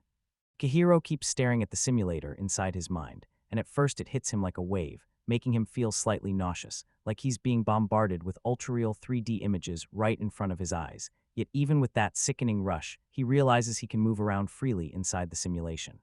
As he moves, the projected him moves back, matching every step and flipping the view as he gets closer to or backs away from the magical target, until it clicks. The simulator is mirroring him perfectly, so he can study the spell's position and behavior before he ever casts it for real. Akihiro locks onto the screen and commits, and in his head a prompt pops up, an OK checkmark with an enter command, so he hits it, and the spell bursts to life exactly like the simulation, proving the system actually works. With fresh courage, he tries out another mind image trick he once used on a slime, but the simulator snaps back instantly, blaring a warning that the picture in his head could turn dangerous. Curious, he powers through the test, picturing a dire wolf in his head. Then the simulator shuts him down completely, flashes an error, and Akihiro is left staring in shock at how unforgiving the system is. Akihiro comes back from the simulation, slightly dizzy, and Liz and Fia immediately spot it and rush to check on him. He insists he's fine, but you can tell he's still shaken, because that was the first time he'd ever felt something like it. Then it clicks once he figures out how the system runs. He finally understands why the mage he met earlier could tell his actions were dangerous before everything went wrong. Looking back, he realizes everyone else had been grateful, because he'd unknowingly marched straight into danger. Sure, he's relieved, but the mental simulation's aftershocks still churn in his stomach, making him feel sick. Akihiro even admits he's still a total beginner, and it'll take time before he can finally get used to running the simulator. Fia fires a question at Akihiro. Where did he even learn magic? Liz steps in and says Bastia taught him right from the village general store, and Fia's jaw drops at the answer. She lets it slip that Bastia never even made it through the basics of magical education. He dropped out of school super early once he realized the truth. Akihiro finally gets the real reason his magic knowledge feels so wildly out of place. Akihiro starts to worry that casting magic just by imagining it could be risky. Then Fia lights up and praises him for getting it instantly after only a quick lesson. Liz beams and asks if her explanation really helped, and Akihiro gratefully tells her yes. As Akihiro replays everything in his head, it hits him. Most people think spells are just crude doodles, but after living through that other world, he can picture every last detail like it's right in front of him, and that's why the magic he imagines feels brutally real, way more than anyone else. It all comes from his past life in games. Here, everyone imagines spells as flat little 2D shapes, but he instantly sees them as sharp, detailed 3D creations, so the magic in his head looks way more real and dead-on precise. He also realizes that most people treat what they've never experienced like a basic game, so their imagination never really takes shape. But even with the dangerous magical feedback still fuzzy and tied to the user's skill, Akihiro can't shake the thought that mental simulations to predict and forge spells could turn into a ridiculously powerful ability. With their gear ready to go, the crew decides to prove their power by hunting goblins, and Fia can barely contain her excitement. She's itching to jump into the fight, while Akihiro warns them that Liz still needs to gain experience and level up too. As they march toward the forest, Akihiro can't stop replaying the magic he just used, so he clamps down on his caution like it's law. The moment they step in, Fia scans the ground and asks if this is really Akihiro's usual hunting spot. Liz shrugs like it's nothing. She's been here plenty of times, collecting vase grass, already knowing exactly where to look. Akihiro spots two goblins creeping through the forest, and his eyes light up. This is the perfect ambush moment, so he snaps out quick instructions. Liz charges the goblin on the right and smashes it with her hammer, driving all her power into its body. Fia clenches up and keeps her eyes everywhere, ready to spot any other monsters creeping in. Akihiro stands ready to back Liz the second things go wrong, and when the goblins rush closer, he shoots the signal, then tells Liz to be poised to strike the instant he calls the command. Akihiro hunkered down and launched his plan, seeing the goblins through a simulator in his head as the interface mapped every target in crisp detail, though the wild visualization still made his eyes wobble, so he steadied himself, picked apart the spell, and tweaked the compression rate to lock it in tighter, until the simulation finally played back the result, and the system flashed a clear confirmation signal. With the changes locked in, Akihiro snaps the spell into action and unleashes his attack exactly how he planned. Then, right as it hits, Liz barrels forward without a single ounce of hesitation. With the opening he set up, she rockets into the air and hammers down with everything she's got crack. The impact blasts straight through the goblin, and it gets thrown flying from the force. Liz drops in like a falling star, finishing the ambush with one brutal, perfect hammer strike that smashes the goblin into nothingness. The monster crumples on the spot, its body giving up the moment the blow lands, and Akihiro stares in shock as that one clean strike wipes the fight out instantly. Once the goblin drops, Akihiro can't stop himself from admiring just how deadly Liz is in battle, and they quickly grab the proof by hacking off the monster's nose. As she calmly deals with the aftermath, Akihiro realizes something terrifying. When it's time to beat her enemies, she doesn't hesitate for a second. Because she's stared down life and death before, her whole presence feels different from anyone ordinary. When they ask Liz how she crushed her very first hunt, she grins and says she learned by watching her dad's moves like a hawk while he went hunting.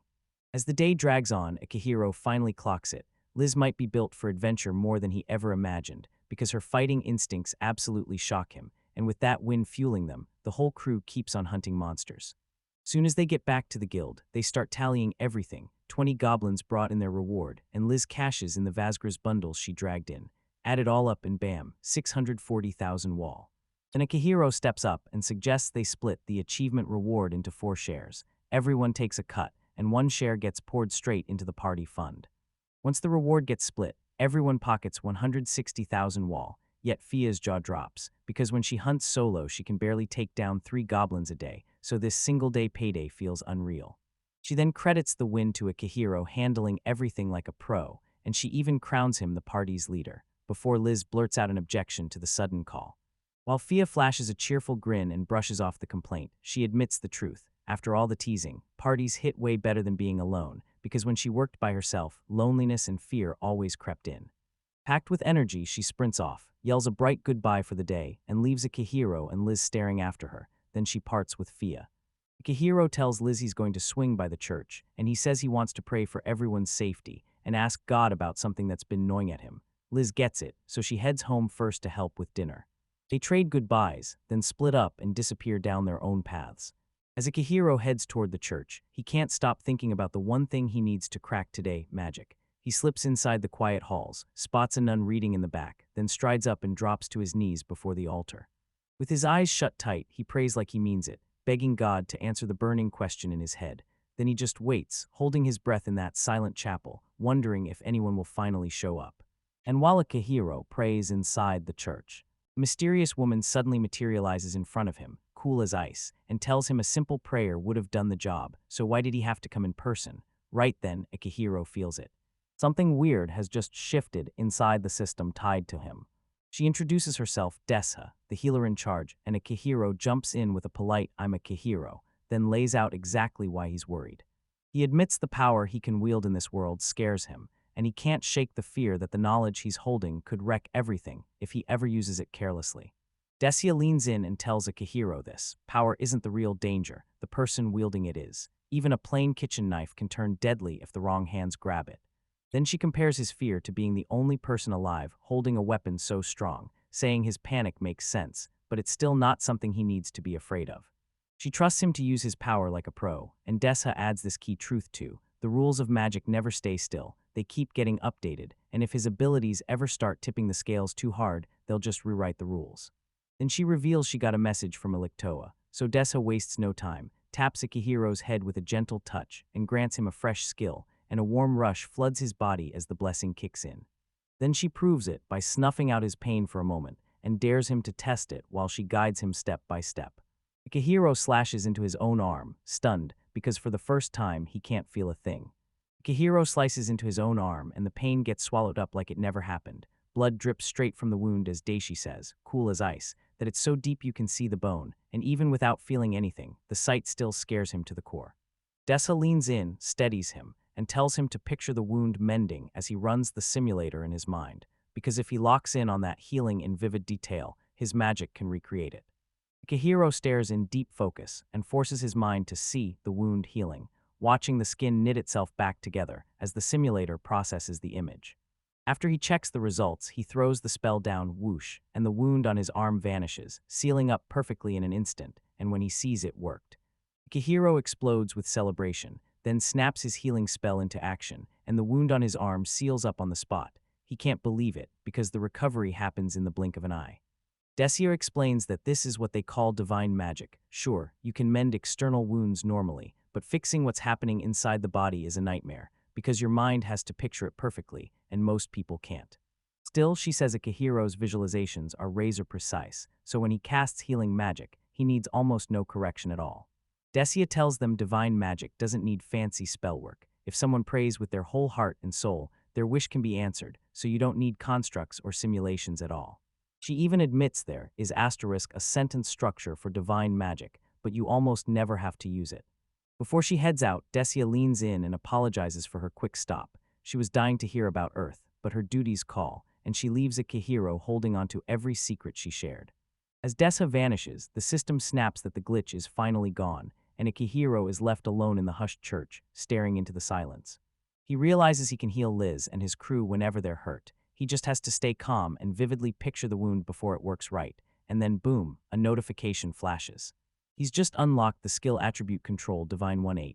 Akihiro instantly clocks how insane this power is and why it's worth everything. Akihiro heads back home, steps in, and greets Liz's mom, telling her his body's holding up after the day's grind. Then she gives him a firm nod, praises all he's done, and pushes him to finally get some rest. Meanwhile inside, Liz hustles through the last bits of dinner prep, and when she hears her father's coming, she tells everyone the only thing left is plating the food. Right before they eat, Liz pushes for one more round of training. She wants to sharpen her defense with the shield too, and Akihiro nods, agreeing to spar with her all the way until dinner. Outside, Akihiro starts drilling Liz, and she grips her shield and hammer tight as he lays out the lesson. He grabs a wooden stick, warns her he'll swing at random, and commands her to catch every hit on the shield. With the practice kicking off, Liz snaps her shield up and stops the incoming blow dead in its tracks. Then the training keeps rolling. Akihiro clocks it instantly. Liz keeps snagging the strikes right in the middle of her shield every single time, and her footwork is too clean to be luck. Like all those years hunting with a bow trained her hands to move on command. Still stunned by her control, Akihiro tells her the shield isn't just for defense, it's a weapon too. Block cleanly, and you can shove an enemy's blade aside or throw their stance off. He pushes her to train the shield for attacks too. Usually she'd fire off a hammer strike right after a block, but mastering shield counterattacks will open up way more options when the fight gets real. While Akihiro and Liz keep hammering through training, Liz's father finally comes home and spots them out there late, practicing their hearts out. Liz beams, greets him like it's the best surprise, and tells him dinner's already waiting. Then Akihiro, still wheezing from the effort, swears he's totally fine, even after just bouncing back from sickness, and Liz laughs that his illness looks less like recovery and more like he just needs more stamina. As they step inside, Liz's dad's jaw drops when he realizes just how much Akihiro's been raking in as an adventurer. Over dinner, he warns them not to get cocky, because their win only happened thanks to teamwork. Then Akihiro laughs off his own surprise. Liz has way more talent than he ever expected, and he's sure she'll soon become a key member of the crew. Liz shyly swore she was just copying the hunting tricks she'd watched her father use. Then Akihiro praised how she wiped out the goblin, and her father just stared, silent, stunned, and fully caught off guard. Liz practically swears she'll train harder and rake in even bigger rewards as an adventurer, while Akihiro points out that her time as a hunter is paying off big time.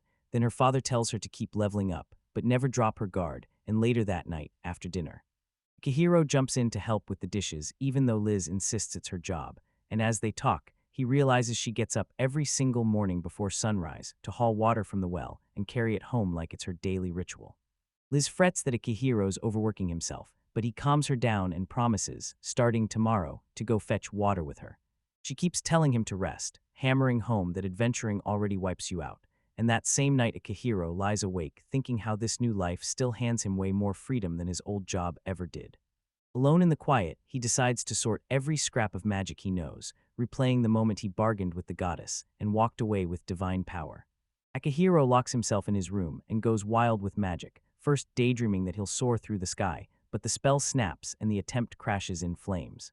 Then he decides to try an easier test first, using a simple piece of paper. Forget the simulator, he locks onto the visuals, imagining the wind pressure molding the paper and pinning it exactly where it needs to be. Then he fires up the spell and commands it to move. The paper jolts up off the table, drifting through the air like it has a mind of its own, and Akihiro's eyes go wide as it finally sways back down to the ground. When it clicks and it actually works, a spark of thrill ignites in him. He bolts outside, desperate to push the magic even further. Outside, Akihiro pictures the wind streaming up through the soles of his feet as he imagines his body lifting off the ground, and when he's done daydreaming, he recreates that exact scene in his mind and hits the magic to test it. With one step forward, the pressure yanks him up off the ground, Akihiro's eyes widen because it's exactly like he pictured in his head. The moment he drops the mental image, the magic cuts out. By yanking control of his image, he surges forward, backs up, slides left and right, and even spins in midair. Then, to halt, he just imagines the motion running backward, and his movement snaps to a stop in the air. Akihiro rockets through the sky, and the moment he feels it, he realizes it's just like skating, only way crazier. He grins, then immediately starts testing his speed and steering, carving through the air above the trees. The more he masters it, the more a terrifying idea hits him. This could wreck enemies in a fight. And for him, this power feels brand new, wild, and absolutely thrilling. Liz spots Akihiro outside late at night and yells from her window, so he freezes, shocked, right as she comes closer and asks if he's still out there practicing. She tells him straight. Her mom was worried he'll push himself too far and collapse from overworking. Suddenly, Akihiro scoops Liz into his arms and flings open his magic, lifting them into the sky as they drift above the ground, and Liz can't stop the shock from hitting her at once. She spins around, eyes wide in awe, and the moment it hits her, yeah, they're actually flying, pure excitement explodes in her chest. Akihiro leans in and declares it. This power isn't some trick, it's straight-up magic. As he grips Liz in his arms, heat floods her face and embarrassment hits her hard. And then she admits, under her breath, that being that close to him makes her go shy, and the moment Akihiro realizes it, he freezes up and gets awkward on the spot. Akihiro admits he's still shaky with flight magic, straight up says he needs more practice to control it right, then jokes that it feels like skating on ice while admitting he totally got swept up by the thrill. Liz lights up and praises him to the sky, declaring his hard work and dedication simply amazing.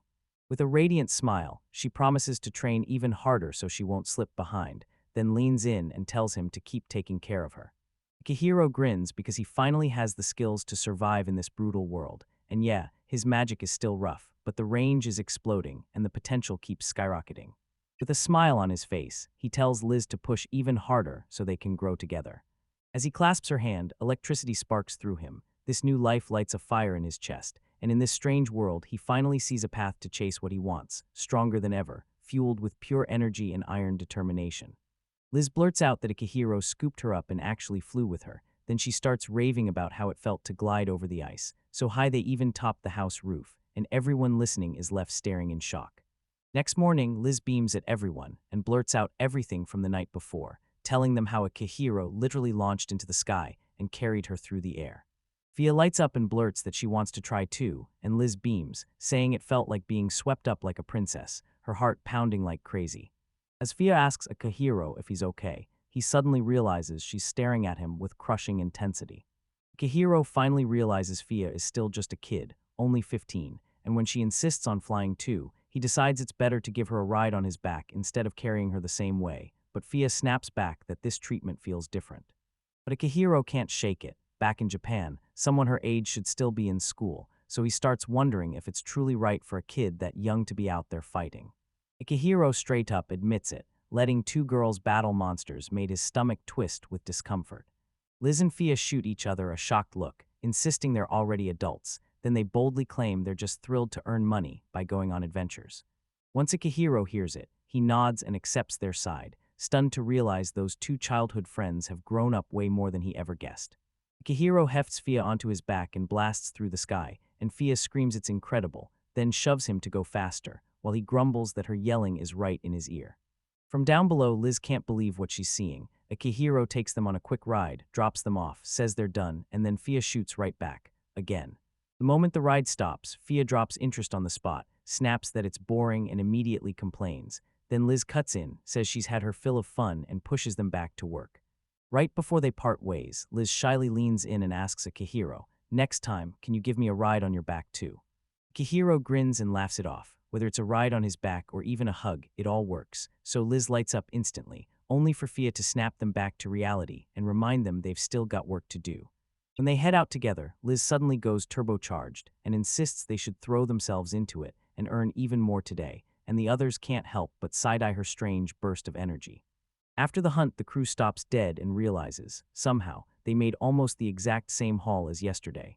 Fia hears the new accessories just dropped at the general store and decides she's going there, while Akihiro figures he'll swing by the blacksmith first.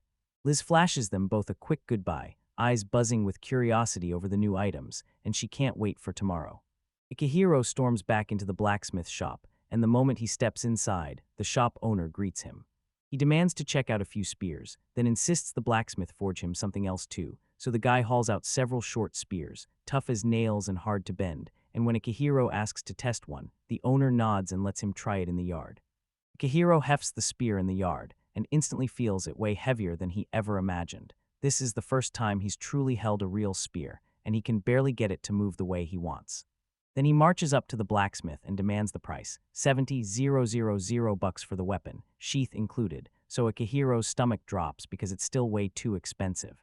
He grips the spear to try it out, and the moment he lifts it, he realizes it's far heavier than he expected, because it's his first time gripping a real spear. Akihiro fumbles hard and admits he completely underestimated how heavy they are. Then he asks the price, and the blacksmith hits him with $70,000, sheath included.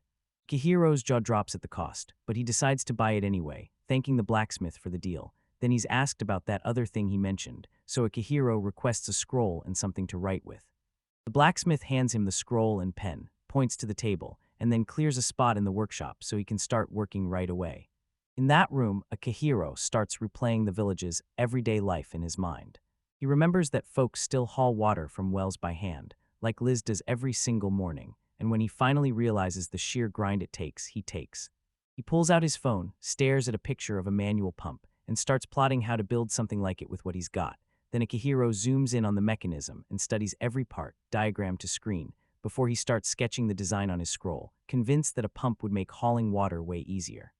After he's done, he rushes in with a quick apology for keeping the blacksmith waiting, then shoves the drawing into his hands, who leans in, studies the sketch with sharp curiosity, and starts figuring out how the whole mechanism works. The blacksmith stares at the design, instantly gets how the whole thing works, and his eyes light up as he shouts that the pump runs on a smart valve and lever setup, simple but genius, and he can't stand the thought of hoarding it, so he urges the Viscount to see it because once word gets out, even the king could come calling. Akihiro blurts out whether there's even a patent for something like that, and the blacksmith fires back that a patent would lock in exclusive rights to sell the invention, because the Viscount runs the region, and his father is a duke. The blacksmith lays it out, making and selling the pump isn't a one-man job, and Akihiro can't pull it off alone. He pushes a plan, team up with a trusted merchant, let Akihiro get a cut of the profits, and lean on his own contacts with the master of the blacksmith's guild. They'll treat you right, he promises. Akihiro weighs it all, his mind flashing back to how Liz's mother fights every single day just to haul water. Even the blacksmith clocks it. This forge guzzles water like crazy, so that invention could end up helping a whole lot of people. Akihiro finally admits his only real goal, get the pump built fast so everyone can start using it. Then the blacksmith catches on immediately, says the structure is simple enough to cast, and swears he'll crank out a prototype soon. Akihiro trusted him, shoved the whole project into his hands and introduced himself. Then Ness, the blacksmith, pumped his fist and promised he'd deliver the prototype straight to Ast's house, where Akihiro was staying. All fired up, Nest announces that his invention is going to make his mom's life so much easier, then cracks a joke that Akihiro should count him as family starting right now. As Akihiro steps out of the shop, he can't stop thinking about it. If that pump spreads, it could completely level up people's everyday lives, and he's just amazed a prototype is getting built so fast. Suddenly, he can't shake the thought that this technology might backfire, and that worry spikes in his chest, so he decides to ask the goddess straight at the source, then heads to the church early. Akihiro leans in and asks the goddess Elictoa if pumping this manual all across the world will blow anything up. Then Elictoa flashes a calm smile and tells him it won't. And she basically says, even if you worry, tech like this will show up here soon. Akihiro exhales in relief and thanks her, right while she's busy. Alictoa tosses out that she's been snacking on potato chips, spicy strawberry ones, and Akihiro just stares, totally blown away because he can't even picture what that would taste like. After talking with Alictoa, Akihiro shuts down her offer to taste the weird snack and keeps walking through the city, mulling over how Japan's companies sometimes come up with the strangest food combos. Right after that, he bumps into Liz and Fia on his way back. Liz is practically vibrating with excitement, showing off a brand new bracelet she just bought and asking, "Isn't it pretty?" Akihiro tells her it looks amazing, and then she grins and reveals she grabbed one for him too. Liz beams as she holds up the festival-matching bracelets she bought, gushing that they make them feel like a real team. Fia lights up at the idea, and Akihiro grabs her gratitude, promising he'll treasure it forever. Even with everyone chilling, Fia grins and teases that they'll never be his partners, and he's not laughing yet. The whole group still heads home together, joking through the fun, knowing the next storm is already waiting.